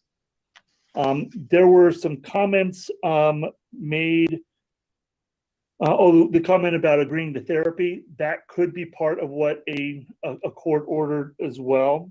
There was a comment made that the rules should be standardized, and this would not make them standardized. It appeared that that's what the tone of that comment was. In fact, just the opposite is true. This code amendment would standardize the rules. The current status quo, or I should rather say, prior to the Supreme Court's decision, the status quo was that they are not standardized. And there's the whole issue of not being able to enforce if someone had the ability to, so you would not be able to enforce if someone did not have shelter someplace else. You would be able to enforce prior to the Supreme Court's decision against someone who did have a place to go elsewhere. And so that paradigm really is a two-tiered system where in that court approach, that approach of the court did create a two-tiered system, which was not having equalized laws. With the Supreme Court's decision and with the changes imposed in the ordinance, it does make for a standardized rule. There were some questions and comments made about authorizing that this code amendment would authorize somehow camping on private property. This would not authorize people to go onto private property to camp. Likewise, it would not, this code section only deals with the public sphere of property. So if camping is already allowed on someone's property, that owner could continue to do that camping activity. This does not, when we say citywide, we mean the boundaries of the city that are in publicly owned land. The comment about tents being allowed or not allowed at base camp or allowed at other places where treating and facilitating homeless, this ordinance doesn't address that either. My assumption would be at base camp, tents would not be allowed unless there was a conditional use permit or other code section that did allow that. Typically, cities have what's called temporary structure prohibitions that do not allow on private property unless otherwise allowed tents to be erected. The comment about fire camp needing a permit, probably not. That's if we're talking about fire camp being at the fairgrounds, that's not applicable to the city purview. Number one. Number two, you would have emergency services rules that would kick in there. The comment about the critical infrastructure ordinance somehow protecting private property, whereas this ordinance would not, that's untrue. What the critical infrastructure ordinance did was, or does, it's currently in effect, it prohibits camping within a certain distance from certain critical infrastructure, childcare facilities, things of that nature. This ordinance amendment does nothing to take that protection away. What it does is it currently that protection is from that location and certain distance left and right of that. This ordinance amendment would actually make it the entire length of the street, from entering the city to exiting the city. And so it really does enhance those private property protections rather than taking them away. This really is as several said, a tool. It is not a tool that you have to use. It's a tool that would allow you to use it in whatever way. You could delay enforcement. You could limit enforcement. And of course, the chief could direct enforcement in particular areas and with prosecutorial discretion, not enforce in other areas. And I think that's all of the clarifying comments I needed to make as to public comment. I have a question as the city manager, because this is the first time I've ever heard that we have that flexibility. I was under the impression that an ordinance is passed by the city council, and my job is to enforce that ordinance. It's not to pick and choose when I enforce that ordinance, but there's conversation tonight that sounds like I get to pick and choose when I enforce this ordinance, and I just want clarification. Are we having that level of flexibility? That's confusing to me because I'm not familiar with any other ordinance in the city that we pick and choose. We try to treat everybody fairly and equally. So when you pass an ordinance, you are creating a standard. You also have prosecutorial discretion on whether to enforce codes. That's always been the case with every ordinance, as it is with the vehicle code, with everyone speeding on highways, and yet CHP doesn't pull everyone over. It's viewed as you have to value your resources and analyze what is the appropriate approach at that time. And typically, that prosecutorial discretion can come from the city council. It can also come from the administration. It can come from the chief. It can come from an officer in the field choosing to prioritize one crime over another at that various time. There are a whole a vast variety of reasons that go into why ordinances are enforced or not enforced at a particular moment.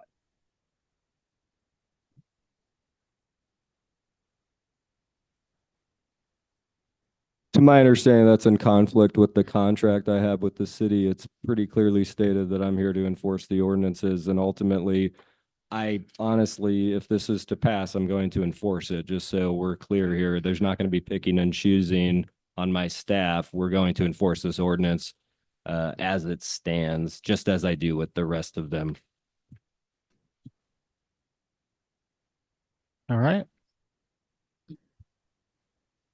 So back to council real quick for some last minute questions or thoughts.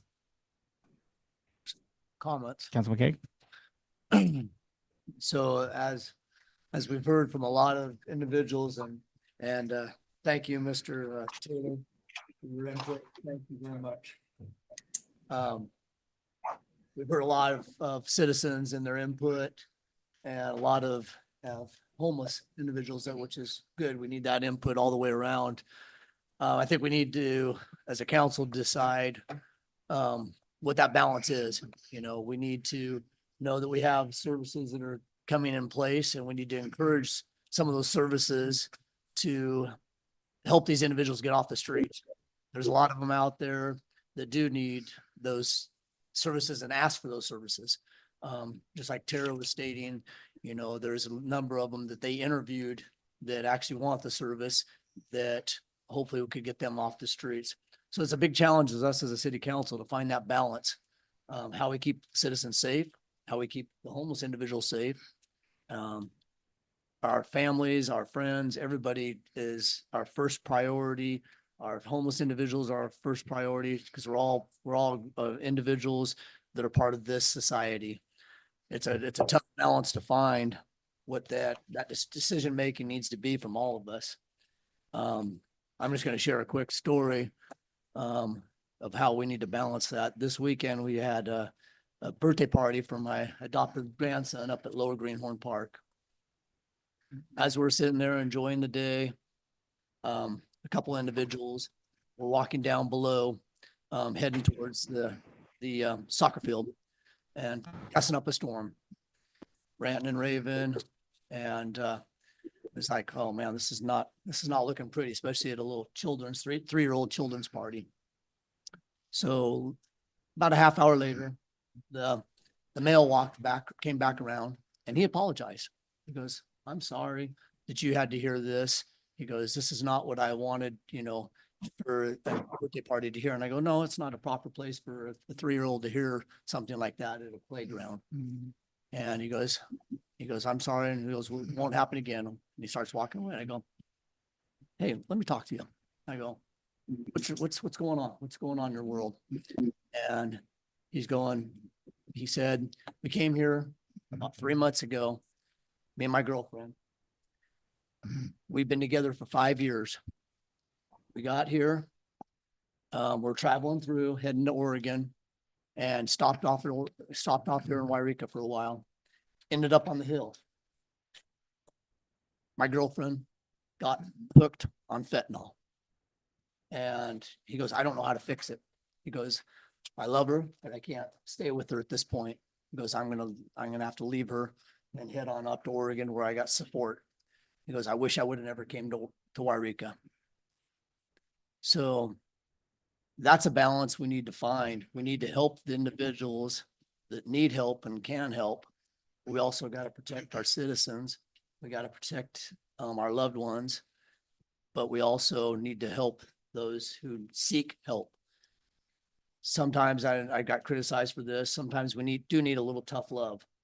A little tough love sometimes means a little enforcement. Do we do a penalty on that? Is that going to make a difference having a penalty? No, probably not. A $50 penalty is not going to make a difference. If it's a court that addresses that and says that this individual needs to seek some type of mental health issue or needs to seek help for drug addiction, then that might be something else. That's maybe a little tough love. I think all of us would definitely say that we cannot allow our city to being taken over by drug addiction and mental illness. Right now, we're faced with some challenging times because of Governor Newsom, because of the Johnson versus Grants Pass case. These things needed to happen, but the timing was not perfect by no means. We need to have a little bit more of ability as a city to address these issues. We also need to be able to address these in a positive way. We also need to help those individuals to get them off the streets that do need that help. Sometimes they need to be forced to go down that road. I went to school with a number of individuals that to this day said if they did not get incarcerated and go to jail, go to prison, that they would probably either be dead or still dealing drugs. So this is a balance that we need to figure out as this council. I look at this ordinance as a tool, as something to help us make our citizen or make our city a safe place again. But is there more work that needs to be done? Absolutely. Absolutely. We have a good start. Unfortunately, because of these two things that have transpired, that we're just on the edge. We're just so close to opening up the base camp. We're so close to open up the pallet shelter structures. Those two places alone will handle most of the individuals that actually want to seek help and want some type of help. So that is a balance that we're looking at. If we're looking at passing this ordinance, then I feel then we have the ability to as a city also to help base camp maybe move to the next level. I've been communicating with Tara. I've been communicating with Amy at the base camp, the director that runs base camp. And I think as a city, we can help on a certain aspects, but we need the council to make the right decisions on how we balance that out. Is this ordinance perfect? No, absolutely not. There's so many flaws on everything, but there's no perfect one size fits all to fix this problem. There's so many different levels. I've been dealing with this for many years, long before I got on city council. I did outreaches for for our church. I did food ministries. I went down to San Francisco. I went down to LA, went to Skid Row and helped individuals. Times have changed a lot. Drugs have taken massive control over our country, period. Fentanyl is one of the worst crime or worst drugs that you can ever see. It has taken over. There is over, this is according to other homeless individuals that I've interviewed on the Hill, down the Greenway. There is over 50% of the individuals that are experiencing addiction of fentanyl right now. That's according to them, according to the numbers that they've given to me. So these individuals need some help. We're not gonna make this better by kicking the can down the road. And that's basically what Governor Newsom's asking us to do, is kick the can down the road. Do we need to do something? Absolutely. That's why I still feel that we do need this ordinance to have some checks and balances. We need to have a balance to where we can help these individuals through services, but we also need to have some type of accountability. That accountability needs to be structured enough to where these individuals may be forced to go someplace. Incarceration's not necessarily the answer, but you know what, like I said, I had friends that I went to school with that said if they weren't in prison and served time, that they would probably be dead to this day. So I think we need to find a balance. So I think I encourage the rest of council to ponder on this. You know, however you guys want to decide, that's up to you guys. I still feel that we need to do this ordinance. It gives us enough time, I think, to get some checks and balances in place to where we can see the base camp open up. We can see, you know, the pallet shelter is going to be a little bit after that, but it's going to be right there. And in the process, if anybody knows me, I'm going to be working hard on trying to help solve this problem too. So I encourage everybody to think long and hard on which way you want to go. But I think we do need some accountability. We need some checks and balances, and we have great service providers out there that are willing to take that challenge and help us out in this venture. So that's all I have to say. Thank you, Mr. Mayor. Great, thank you, Councilman Clegg. Council Baker. And thank you so much, Mayor Middleton.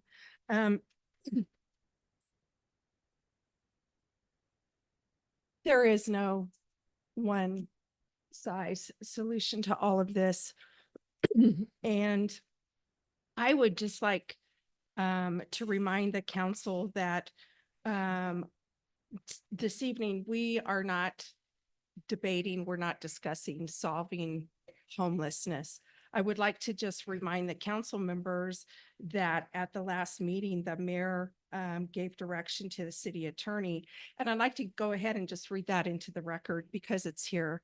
Mayor Middleton, I would like the city attorney to review our current ordinances to make sure they are in compliance with state and or federal law.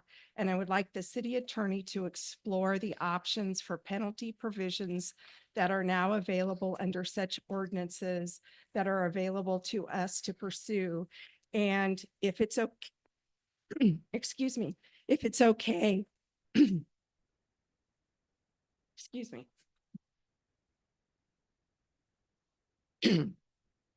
As council members Clegg and McCoy have experience in dealing with these issues and have been dealing with the homeless since before I've taken my seat here, I would like them to discuss those issues with Mr. Jared in bringing these items back and moving forward. I would also like Mr. Jared to bring back options for amending the city code if it is available to us as soon as possible. And that's what our attorney has done. I also would like to point out that section 9.45.060, it has the ability to pay determination where we do have the flexibility of evaluating if people have the ability to pay any financial penalties, and that we provide options in this ordinance, such as completing community service in lieu of paying an administrative fine, or offered an alternative disposition, which could include seeking help that's available to them through behavioral health. I agree with Councilmember Kaeg that this is not a perfect ordinance, but I see it as a tool. And I appreciate that our city attorney has done, in my opinion, what the mayor asked him to do. Thank you. Thank you, Councilman Baker. Councilman Davis? Well, I don't think we're making an ordinance against homelessness. I think this is a camping ordinance. And we're kind of trying to improve it so that we comply with the state laws and stuff. So I think it's quite sufficient myself. I like it very much. And there are provisions in here, as Councilman Baker has said, for work duty or, you know, ways to divert the fines so they can do public service as part of them. And I think that's very good. So I like it and I'm in favor of it. All right. Thank you, Councilman Davis. Councilman Coy. Great ideas that I've heard from everybody. And before I go into any of that, I just want to remind people, somebody once said, we need to pass this bill so we can read what's in it. If you're not sure, go to your computer and look it up. It's a quote, and we got boondoggled as a country with it. You know, it hurt our poor, it hurt our middle incomes. So I support having unilateral ordinance to deal with camping. Again, I do not support, as our attorney has said, that we can use discretion. We don't use discretion with anything else. You know, we don't go and say, hey, you know what? You don't have to put in your building, we're not going to make you put any sprinklers in. It's brand new. State says you got to do it, but we're not going to make you do it. Because the one thing that we as a council have worked with this city manager is to make sure that things are done according to the way the ordinances are written. I'm not cutting corners. So, talking about homeless, where did the issue begin? Well, let's talk about it. When Ronald Reagan was governor of this fine state of California, he closed down a majority of the state mental hospitals. Thank you, Mr. Reagan. We appreciate that. I love the guy, but you know, every politician does some good, and every politician has their little oops. And that's one of his big oops before he went on to become a revered president of this great country. So, you know, I heard two people talk about homelessness and not having housing. You know, it's interesting. When I was at the supervisors meeting today, the supervisors and some of the people that spoke talked about housing or lack thereof. So I know that, you know, at that point, the supervisors are, you know, on the same page. They know that we need housing in this entire county, not just housing in Yreka, but we are the county seat. So we get the majority of people landing here for whatever reason, whether it's jail, whether it's coming to the courthouse, it doesn't matter. And we know that, I think all of us know that somebody gets dropped off at the jail and, you know, they're out before the cops leave usually, or unless it's like a rape or a murder or maybe a child molest, and then they're there for like a day or two for some of that stuff. And then they're out. Well, that's not the cop's fault. It's not the jail's fault. Again, that's Arnold Schwarzenegger's fault. Arnold's the one that pushed for that. He's the one that pushed to send all the prisoners back here. So we have a large problem. And I'm not gonna quote anybody except for Mr. Stalker. Mr. Stalker's hit the nail on the head. Mhm. We can pass this ordinance so we can then talk about what's in it and work on homeless. Or we can continue to work on homeless as this council has and has done a very good job on it. And we have worked very, very tirelessly with Dr. Collard and Madeline, and thank you, Dr. Collard from the County Behavioral Health. You have been instrumental in helping us to get things going, like with Tara, with Base Camp, with the housing up here on, you know, and with the pallet shelter. And I will speak only from my standpoint, but you have been wonderful to work with as long as I've been working with you on homeless. You've always been there, and you are forward-looking, and you continue to be forward-looking. And again, I thank you for that. But we've got a problem. But we got a speeding problem.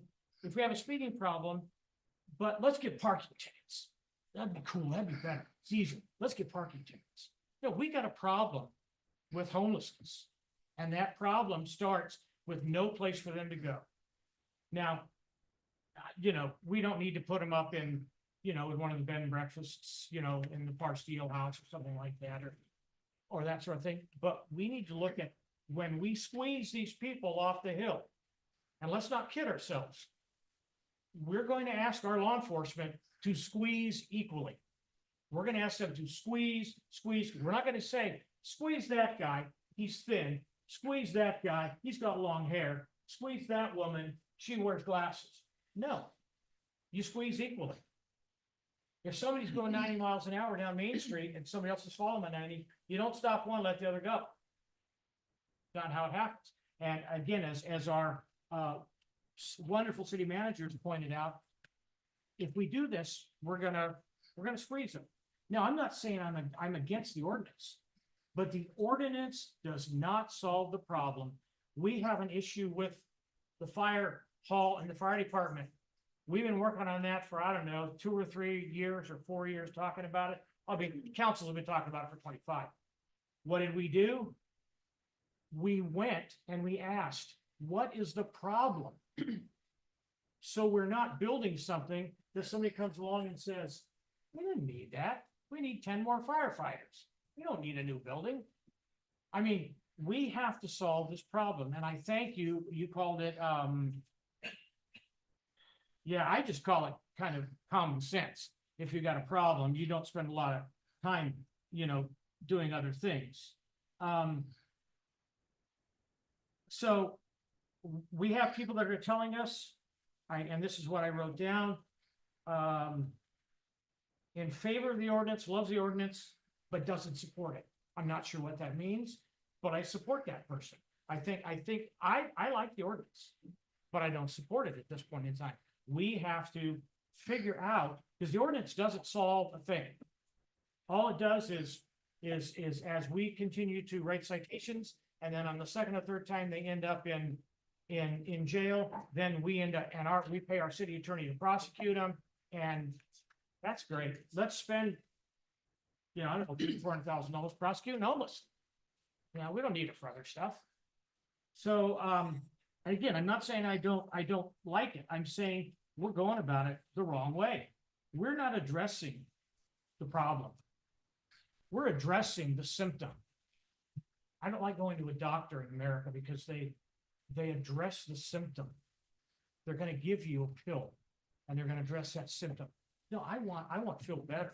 I want to address the problem, whether it's cancer or whatever. That's what I want to address. Diabetes, something like that. So we do need to do that. We know that there's not a sense of urgency at this time if we're listening to our governor. Our governor is being pressured from DC. We have an election going on, and the governor is saying he's getting from somebody back there.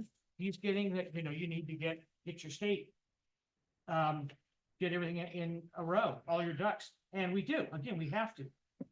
But they're not going to be in a row by passing this ordinance, but we will be arresting a lot of people. Now, if we have a place where they can go, a campground or something, which you've alluded to, then at that point in time, you know, we get that all ironed out. I think that's a good thing. But somebody else mentioned, well, you can pass it and then you can water it down later. Why wouldn't we do it right the first time? Why wouldn't we address the issue the first time? You know, I don't understand that. So anyway, I would say, I would ask that this goes back to our attorney. Now, the other thing, I don't recall us talking anything about, let's get it at the next meeting and pass it. I just remember we were gonna ask for him to write it. I think we need some time to look at it. I think we need to some time to talk about it. We need more, community input, but passing it in 45 days. I mean, we're gonna pass it 45 days and then we're gonna send the chief out and we're gonna say, get him off the hill. We don't want him up there. I mean, if that's what we want to spend all of our money on, prosecuting them and not giving them anywhere else to go, then I think we're missing the boat. Anyway, I appreciate the work that everything's been done on it. I know that Mr. Kay worked with the attorney on it. But I think it needs to be worked over some more. And I think that we as a council need to identify a problem before we try and throw a solution at it that doesn't help the problem. Gets them off the hill, but it doesn't solve the problem. There are lots of other hills and there are lots of other places to go and camp. Thank you. Councilman McCoy. All right, with that, I'm just gonna make my statement brief. I think I'm gonna move on because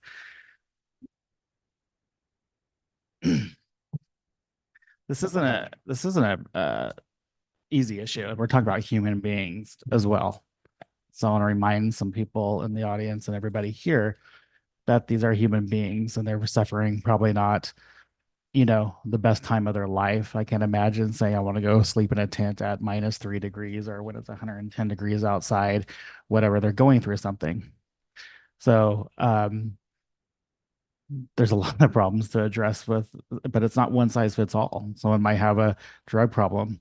Someone might have a mental issue. Someone might have lost their home in a fire and they're up there because, as we know, I read posts and I read people complaining that we are opening up affordable housing. Well, affordable housing is one step to get people that are in an unhoused situation into housing. $32,400, I believe, or $600 is considered almost low income now. So think about that. Our average rent is $1,000 a month, $1,100 in Eureka for a 2-bedroom house. The time you have power, food, their check's gone. They can't afford housing. So we need to continue on the path we're going as far as, projects, like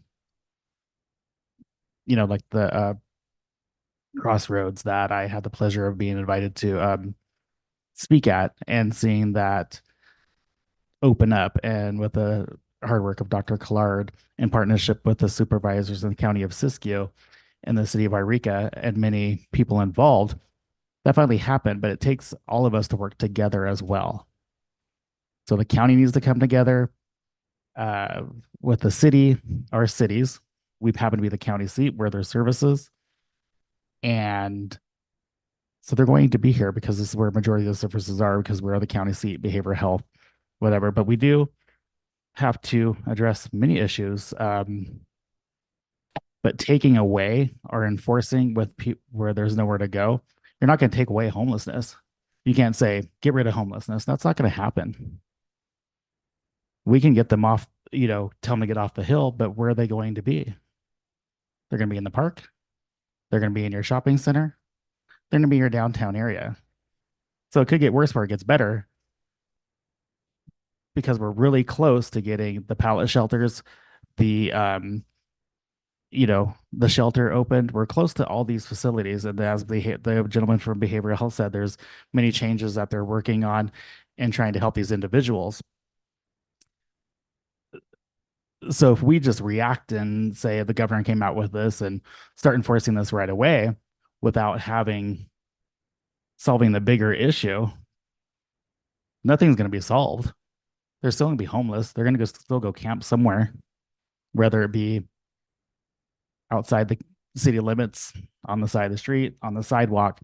Because when Governor Newsom announced his proposal, that dealt with state property. And then he was talking about big cities to go ahead and start doing this. Well, they already have a lot of shelters. They have pallet shelters in place. They have facilities for the in-house to go. We do not. The city of Wairika or any city or town in Siskiyou County do not have a facility for the in-house to go at this time. So just think about that before we start rushing into this ordinance of getting them off the hill. They're probably going to be downtown, and unless they're breaking a law of any type, they can hang out, as far as I'm concerned, or sit at the bench or what have you if they're not being disruptive. And you're right, we do not have the police force to respond to if someone profiles an unhoused person sitting on the bench because they don't like it. So they're going to call 911 or going to call the cops to come down and deal with them. So I just want everybody to think about that. So, we're really close to getting these facilities close. And with your question, Councilman Baker, asking how close they are, because I know where you're headed with this, is where are they going to go if we force them off the hill and start saying, go somewhere else for 12 hours, or what have you.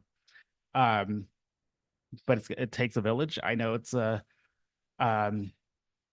it's a very complex. People are very passionate with one opinion or another.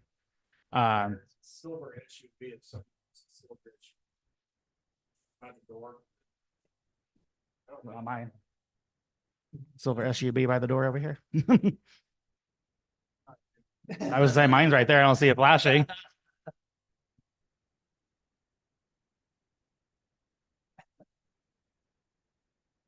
I'll wait for them to come back.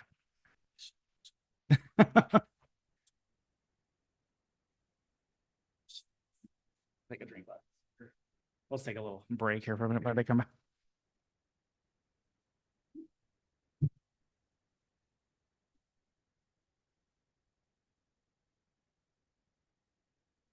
Little tiny board.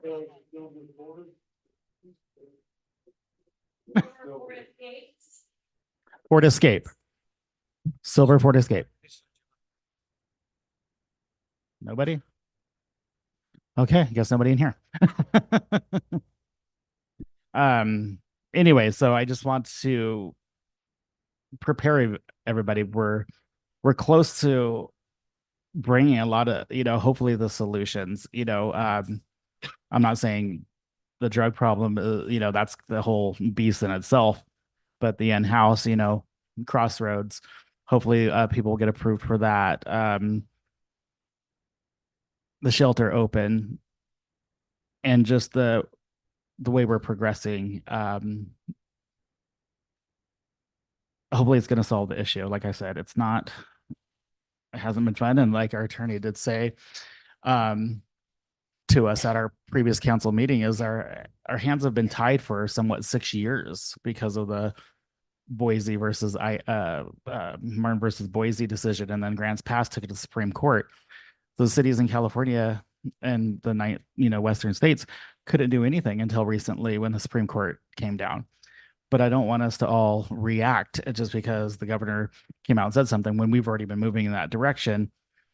We want to make sure this is right, that we do have the resources in place. So when we do the enforcement, and we are going to enforce this, I would have went to my council and asked them, to ask the attorney and direct us to move forward as we can now. I wouldn't have asked for that, but we're just a little bit ahead of what is going to be available for our in-house. And hopefully, I think everybody can do better. All the citizens, we can do better to solving this and working with the county, and just really how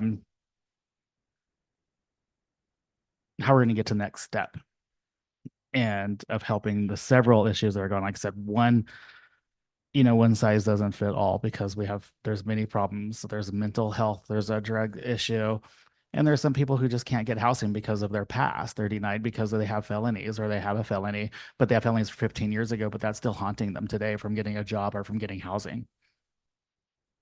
And that's sad that somebody can't move on from 15 years ago that have a felony against them, that they cannot get housing or a job. So they're on the hill. So I don't know what the answer is. Everybody has opinions. Everybody's good. Citizens have talked some great ideas. Some of our professionals and our council members have had great comments and moving forward. As I sit here as the mayor, it's been a problem. It hasn't been easy. Hasn't been easy at all to, see our businesses frustrated, our citizens frustrated, law enforcement frustrated. They're worked dealing with it every day too. And it's not easy for them because they haven't been able to do a lot, and they get direction from us on a certain level, but they have laws in this, what came down from the state, what they can do and not do. So it's been a beast to say the least. I do support an ordinance. Is this one right yet? I don't know. Does it need more time to have a conversation with Councilman McCoy and Kaig? Do we really make sure this is going to stick? And do we wait just a little longer to make sure this is going to, that we really have the right, amendments in place? So when it's enforceable, that we're going to be able to handle it. And maybe it's going to give it some time where it's going to be closer to these other facilities being open. So they're not just pushed to sleeping on the sidewalk or what have you. I don't know where they're going to go if we pass this and we still have 25 or 30 days or 60 days to go before the palace shelter and the base camp. So I will end with that. Thank you. Thank you, Councilman. Ms. Baker. Thank you, Mayor Middleton. I have a question. This is on for the first reading this evening. Is there a mandatory time frame for the second reading? Or Mr. Jared, or if we pass this first reading this evening, can we bring it back for a second reading in 3 months, 6 months?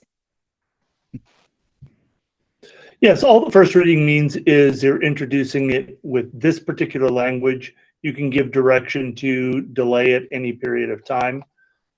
You can also not give that direction and come back next meeting and not pass it, ask for amendments. And then any amendment that you're making, say next meeting, that would be its own first reading, and it could not be passed that night. And then it would have to come back at another time. Thank you.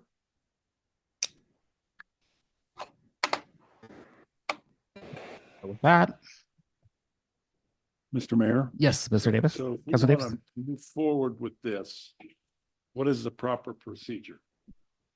We need to know A motion? We need the motion if we are going to move forward with this first reading of this ordinance. So So moved. that's item. Gotta read it. I got to read it. So, okay. So before the council is, I'm just going to reread it because we've been at this for a long time. So I even forgot what it was. Mr. Mayor, you should read what's on page 82, motion 2, and then those three things. What'd you say? You should turn to page 82 if you're looking to introduce it as it currently stands. My computer. And read the motion 2, and then there are 3 statements there. Page 82. Is that You what want me we to need to read? put in the motion? You want me to read item, the recommended action on 82? Correct. So if the motion is to adopt the motion as presented on page 82, then you would read those 3 things. Okay. Yeah. The motion too. Okay. Thank you. So before you is the recommended action, the motion to one, introduce the first reading and ordinance titled an ordinance of the City Council of the City of Eureka, California, amending Chapter 9.45, protection of school children, bus stops, critical infrastructure, and wildfire risk areas to the Eureka Municipal Code to be called camping and storage of property in public. Oh, wait. Did we skip That's that one? correct. Okay, it is right. Yep. Okay. I thought we were as off. Public places prohibited, amending Chapter 9.50, park regulations and finding the ordinance exempt from CEQA, waive full reading of the ordinance, and finding such action exempt from the California Environmental Act. Yes. What are the wishes of the council? You're making a motion, Councilman Davis? Well, you said yes, but you didn't say a motion. I have a motion from Councilman Davis. What's the wishes of the? I'll second the motion, and provided that we, like I said, we have to bring this back and we have to look at it once, and this will give opportunity for the council to look at this again too. So this is a first reading, and I second the motion. I have a second from Councilman Cague. I'll do a roll call. Councilman Cague. Aye. Councilman Davis. Aye. Councilman Baker. Yes. Councilman McCoy. Nay. And Council Middleton, I will do yay because we do have to bring this back. So the motion passes 4-1 in favor. It's coming back, has come back as the first reading. There's no changes. There's no change. Mr. Mayor, this is the city manager. Can we get a 5-minute recess? Yes. Okay, with that, we'll take a 5-minute recess. I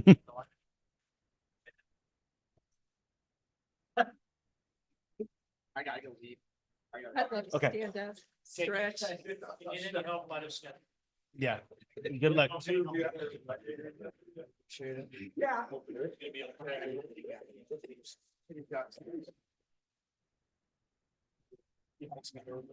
Yeah, okay. Good luck, Dwayne. I know.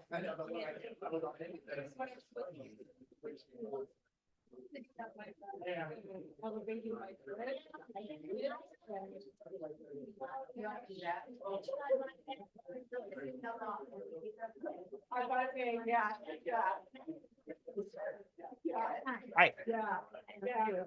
Sure. I've never been.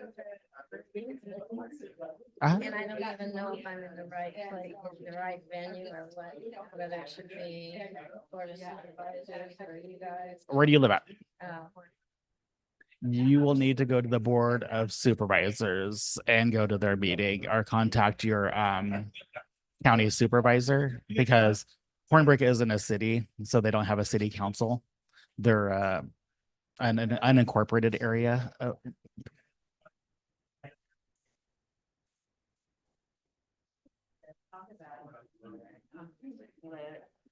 Was here about my weekend. And I lived over in Fort Jones for years, and then we went to Hornbrook. But what happened that I wanted to talk about, like, do you just have one subject every meeting? No, so it depends what you want to talk about. We went to an item that was on the agenda.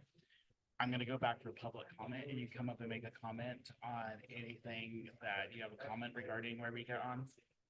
And then, but we don't answer questions. We're just gonna listen to what your comment is. Okay, so. You know, what's it about? It's about, my husband having a heart attack on the stairs of the courthouse and not being allowed in to call an ambulance. So it was locked because it was lunchtime, and I just want to talk about that fact. Not gonna be real angry or anything. I just want to say 5 more minutes and he'd have been dead. Yeah. And they locked the doors at noon. Yeah. He thought he was having a heart attack, and he knew he couldn't get to Fairchild. So he thought, okay, I'll park near the courthouse And please never help me. So so it gets complicated from here. So that is state and county grants. It's not anything to do with our emergency police department. So you'd have to go to this county, the board of supervisors. That would be where your voice would be heard better there, because it is ran by the sheriff's department and their county, and that's a state building, not a city building. Yeah, yeah. So I would definitely go to city. It really, you know, it was really unbelievable. And everybody I talked to says they're outraged by it. It was absolutely horrible because he's there on the ground holding And nobody was the out there. railing and they wouldn't let him in. Yeah, I would definitely call the county and your county supervisors. Yeah, because like I said, it's a state building, but it is ran by the county and the sheriff's department. Okay. Good for them. So I go there and holler at them for sure. I'm gonna holler at I'll just But, make you them know, aware of the issue. I think they should know, Oh, yeah, definitely. you know, if they finally need somebody to call, but they, you know, Definitely. and he went, Oh, he went. I turned it off. It's not- Appreciate it. And Yeah, so I would. I thought, that, you know, he was so early, if he went there. That's how I had it. He was close to it. He was closest to him. And he, and one lady was calling in, and he was, and they would text him. He would know, and it was 7 years old.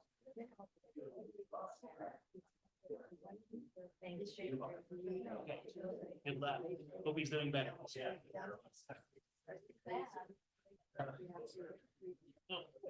Yes.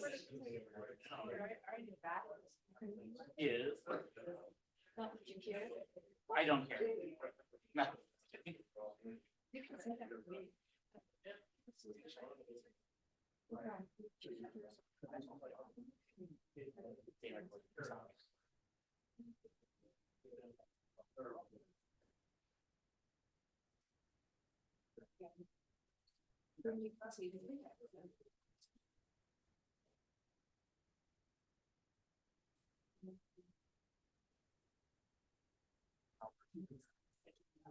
Yeah. You could read it.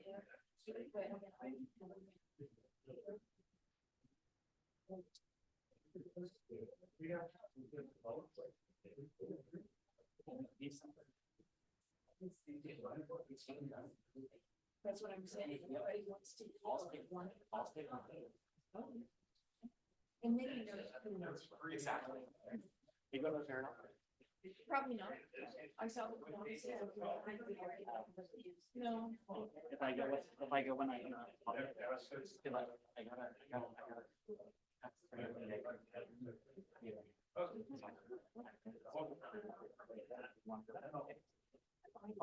Yeah, I mean.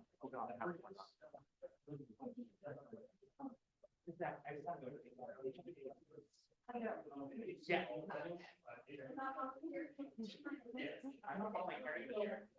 I'm not.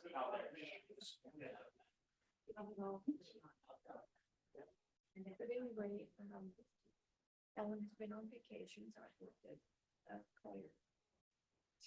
That she. But good news. Awesome. It's so fun. You, I don't know if you're reading the minutes. I just had, you are, okay. So I did have it, the last 8 minutes done. I'll send it to Renee. Because we finally had everybody there, that was me. Yeah. Oh, really? So we, Ellen's pay raise, equals 1 bus hour and 2 bus hours. So that's $20 an hour. Reminding them.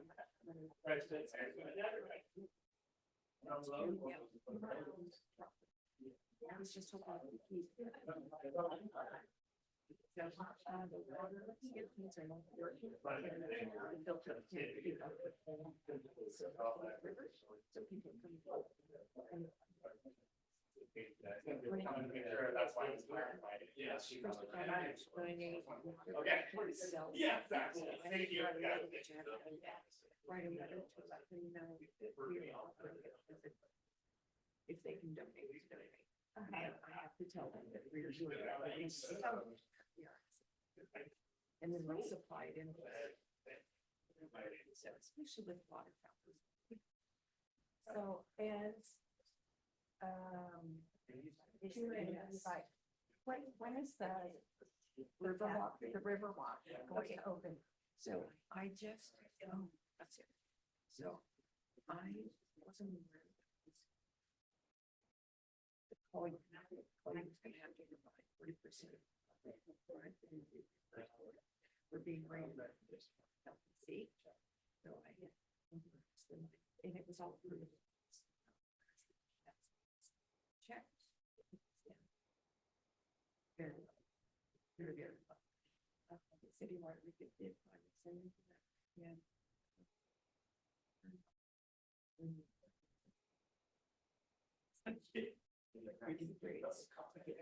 Yes. I think so. I feel like we're running out of Yes, I am. Okay. All right, perfect. I'll hang out for that. Jason, I'll let you say it. And I'm cutting you down to 2 minutes.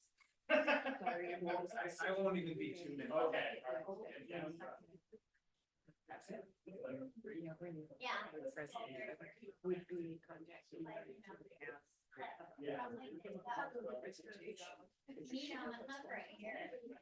Well, and I think you brought up a really great point, and I just haven't had a chance to talk to Jason about it. It is where do you guys find all come from? Something. Yeah. And Jeez. so.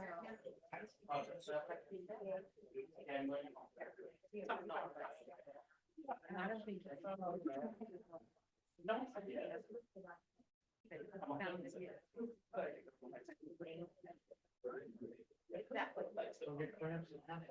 Yeah, I know. Your dancing career is over. Mine was almost, I just missed that step. Did you ask the doctor, you say, hey, it's my fault. Ballet is definitely out. I did good before. Oh, yes, yes. Yeah. Good job. Good job. All right. They all had good comments. All of them had good comments. No, it's not fair. But I can't support it when we don't have a plan. And I won't support it. Not without a plan, I won't, because Well, rumor mill, you probably know it better than I. I'll tell you afterwards. Okay. I'll make it quick.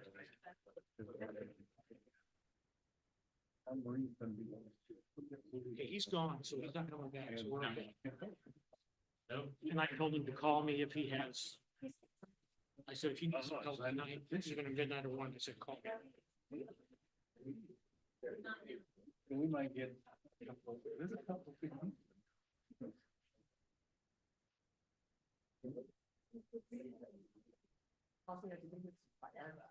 Now you're on. What's that? Public comment? Or, no, you're on. Special presentation. Yeah. You've had a long meeting today and you're staying again. We'll ask for it. How late did you go? Huh? How late did you go today? Good. It's a long meeting. Yeah. I lied. I have to go to special presentations first, then I'm gonna public comment. Sorry, I lied to you. All right. Going back to Clerk. I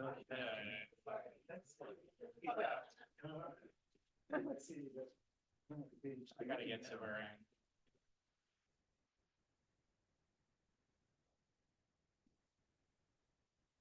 am. Oh, 68.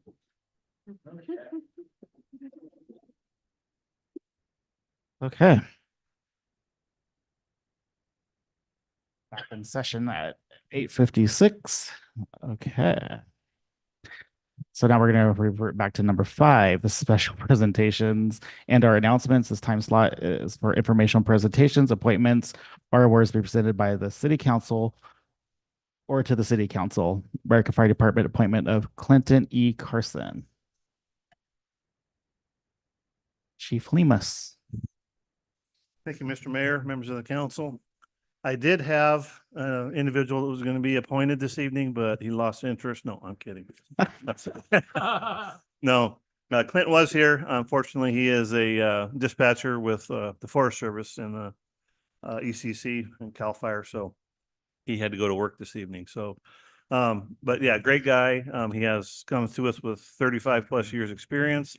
You would think that someone that's been doing it that long would probably not want to volunteer anymore, but he will be a great asset to our department in terms of his experience and knowledge in different areas. And he's looking forward to joining us and helping us out. So we endorse him and recommend his appointment. So if you guys have any questions, I'm sorry you couldn't meet him tonight. He was sitting in the front row here, and yeah, he says, I got to go to work. So I told him he was sure, welcome to go do that, and we'll just catch up another time and when he's available. He was here with his wife. Correct. Yeah. Yep. So. All right. So,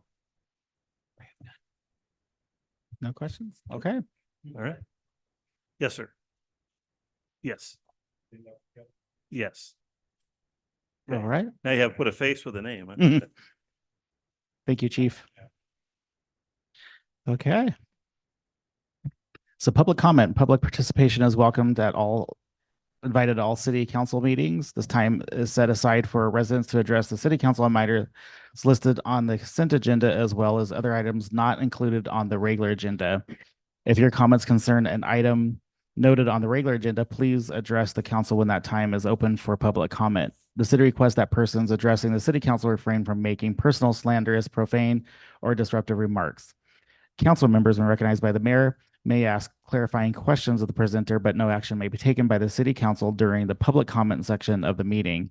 Under the Brown Act, the city council is prohibited from discussing or taking action on any item not listed or posted on agenda.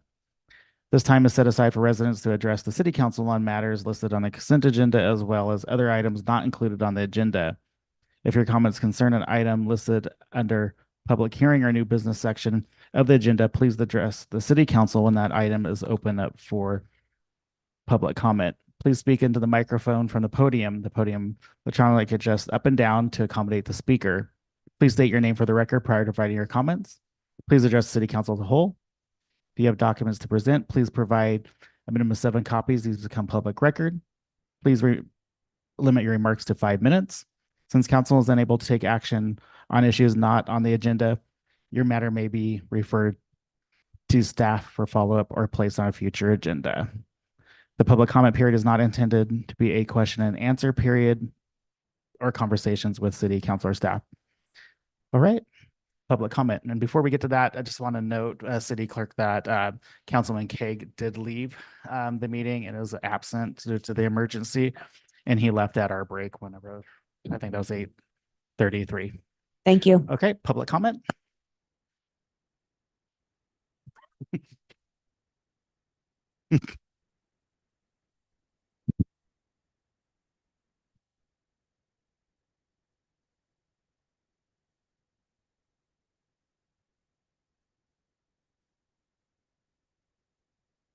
Don Mariatri,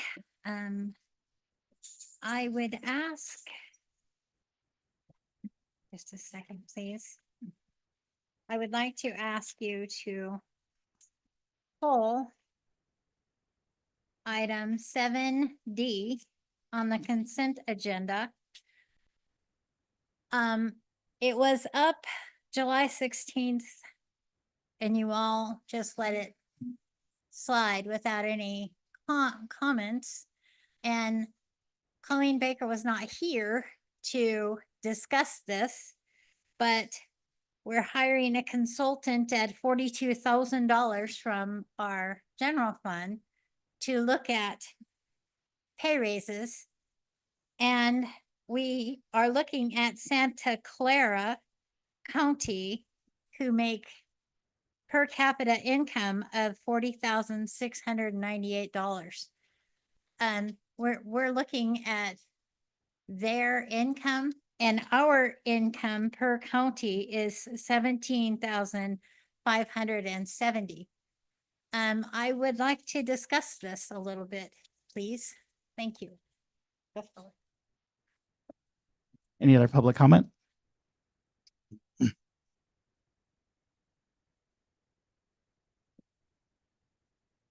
Good evening. My name is Michael Kopsef. I'm a Siskiyou County Board of Supervisor for District 3. I'm here tonight as the chairman representing the board. As you know, the county and the city are in negotiations over a tax or a parcel annexation and a tax negotiation. Our staff reported to our board today, and my board gave me permission to come here and speak openly, and so did my council. So I don't want you to think I'm pulling something. And Mayor Middleton and I have talked about this in the past. But it was reported today by our staff that the first step in this negotiation, since we have not been able to come to an agreement, is that the financial advisor portion of the next step is $13,000 split between us. The first installment was $5,000 to the county today. This is over a parcel that has a county tax base of somewhere around $14.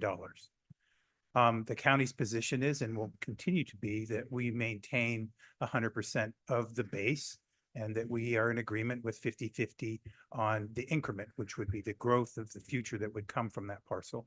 We've taken the TOT portion off of that, but it is in our current resolution for future annexations with regard to any other city that may want to do that. So I am, I guess at this point, pleading with your council that I hope we don't have to go down this road. Here we are going to be out of pocket $13,000 between the two of us. If we can't agree there, the next step is mediation and arbitration, which can be tens of thousands, if not $100,000 bill. And at the end of all this, that I want you to understand that this is non-binding. There's nothing in this negotiation that binds us to saying yes to anything. So you hopefully have been advised of that, and that hopefully we can get past this milestone and get back on track. So I will leave it at that, and thank you for your time. Thank you. Thank you, Super Kosef. Any other public comment?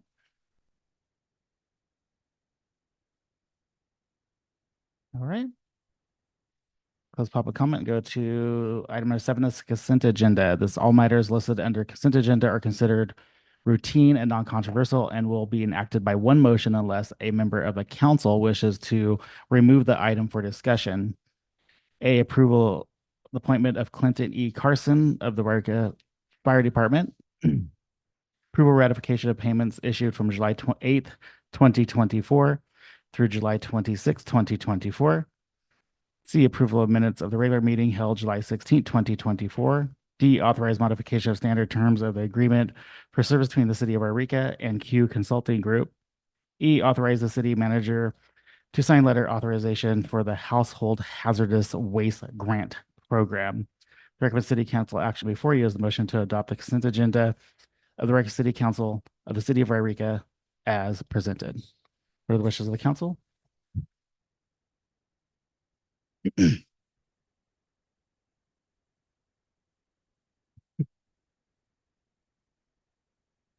Anybody? Mr. Mayor, Anybody? I actually did have a question about item D, so I would ask that would Okay. be pulled from the consent agenda. Okay, so Councilman Baker is requesting that item D be pulled for discussion after we go through 7B, C, and 7A, B, C, and E. Okay. So what is the wishes of the council? I'd make the motion that we approve consent agenda items A through C and then E. I have a motion from Councilman Baker. not A through C. Oh. You just asked for B to be pulled off. D. D. D. Okay, okay. Thank you. I'm sorry. I'm sorry. Did I hear Okay. wrong? I circled D. apologize. Okay, D. Okay. All right. What are the wishes of the, so I have a motion for Councilman Baker. I will second the motion. We'll do roll call. Councilman Davis? Mr. Mayor, Bs and Ds sound the same to me, so what one did we pull? We pulled D, so she said A, B, D C, as and in E. Davis? D and D is Davis. Okay, thank you very much. I vote yes. Grace Davis. Councilman Baker, Yes. Councilman McCoy, Yes. and I, Middleton. So this will be 7D. This is the authorization modification standard terms of agreements for services between the city of Wairika and Q Consulting Group. Councilman Baker has a question for, I guess, Mr. Ledbetter? Yes, and I'm furiously looking for this item in our agenda packet. If I may, it's a quick staff report. It's just a quick staff report. It's on Page number? 63. Thank you, Jason. Thank you. And just to preface this item's been approved. This will be the third time. And really what you're approving tonight is you've already approved this item, but we felt we had authority based off of the resolution to negotiate the terms of this deal. But the city attorney wanted us to bring it back to you because ultimately there were some changes and modifications in the insurance requirements because this company will not be traveling to do this type of work. And so ultimately wanted certain insurances removed that I don't believe the city attorney has issue with, but certainly feels that that's your oversight and purview in order to move forward. And then just to preface this, this is a consulting company as we move into negotiations, because that's what this is for. This is to negotiate in good faith with the multiple bargaining units that we negotiate with at the county or at the city, because we have multiple different unions that we engage with. And part of being a good faith negotiator is that we do our due diligence before we come to the table, and that we have comparable studies, that we have like-sized cities that we would be analyzing in order to move forward and offer a competitive bargaining in order to get to an agreement. But ultimately, the city council has approved this item prior to this meeting, and now we're coming back basically saying there was some negotiation with the company to change some insurances that are beyond the standard of what we normally allow. And unfortunately, because we did move the agenda around, Mr. Elsnab, who is a lot more astute to the ins and outs. So I will attempt to answer this question that you do have. And if for some reason I can't answer it and Mr. Jared can't answer it, we can certainly kick this item to a following meeting. Mr. Ledbetter, thank you. I'm aware that this agreement has been approved by the city council. And I believe that you may have answered just my question about comparable cities. So when this organization, this consulting firm goes out to do the compensation study, they aren't going to be looking at Sacramento. They're not going to be looking at Los Angeles. They're going to be looking at cities that are comparable to the size of Wairika. That's my understanding. Yeah, that's my understanding as well. And ultimately, long term moving forward, really, we would like to see our insurance consortium really work on getting something like this, because all of the little cities, Anderson, Cottonwood, I mean, all of these places, they're in a group with us for insurance. And it would make more sense that we all get the same document instead of all paying for essentially the same document. But yes, we would look locally here. Obviously, we'd be looking at the county because that's our biggest competitor. We'd be looking at the different cities in our very specific region that fit very similarities to the cost of living and the size of the agency. Thank you. You've answered my question. All right. So now we'll go back for for council to for 7D. Authorization modification standard terms for agreement for service between the city of Wairika and Q Consulting Group. For the wishes of the council, I would make the motion to approve item 7D from the consent agenda. I have a motion, Councilman Baker for 7D. I will second the motion for 7D. Councilman McCoy, I'll make the second. Oh, all right. I did. Oh, you did? Okay. I'll go for roll Sorry. call. Councilman Davis, Got my deaf ear too. I'll vote aye. Councilman Baker, Yes. Councilman McCoy, Aye. and I am Mayor Middleton. So the motion passes for 7D, 4-0. All right. No old business. We do have a We do public have hearing a tonight, public Mr. Mayor. Hearing. So number 9, public hearing. Public hearing protocol. The mayor will describe the purpose of the public hearing. City staff will provide the staff report. City staff will respond to questions from the city council. Mayor will open the public hearing. Public wanting to comment will come to the podium, provide the city clerk with their name and address, and provide their comments. Mayor will close the public hearing. The city council deliberate on and act on the item. So this is the agenda title. This is a conduct a public hearing to consider the sale of a city-owned vacant lot, assessors parcel number 062-031-200, located on Campus Drive, Wairika, California, and adopt a resolution authorizing the execution of a purchase contract for real property located on Campus Drive. On April 5th, 2022, the city council adopted a resolution declaring 2 city-owned vacant properties located on Campus Drive to be surplus property under the Surplus Lands Act, SLA. I'm sorry. I'm mixing my page here, sorry. Yeah, page 4. Did you want me to You can continue? finish it. You can finish it. I lost it. All Yeah, right. go ahead. Evening, Mr. Mayor, members of council, Cindy Lynch, Municipal Projects Manager. As you stated, council adopted a resolution declaring several properties as surplus property in April of 2022. We then went through the SLA process, sent the resolution and the determinations to HCD, and sent a notice of availability to all required entities to determine if they wanted to purchase the property first, to give them the first shot at it. During that 60-day period, nobody expressed any interest, and therefore we were freed to negotiate with NorCal Products for the sale of this parcel. And if the negotiations have been successful to the best of my knowledge, and a public hearing is required before the final disposition and sale of the property.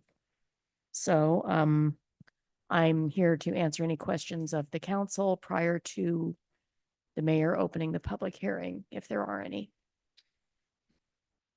Thank you, Cindy. Questions from city council? I have none. I have no questions. No questions.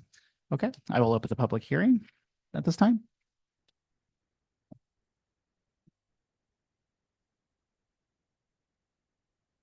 Okay, no comments. I will close the public hearing. Now we will go to the action item. I got my page back. So the recommended city council action is to adopt resolution 2024-36, authorizing the city manager to execute the purchase and sales agreement of the real property located on Campus Drive, assessors parcel number 062-031-200. What are the wishes of the council?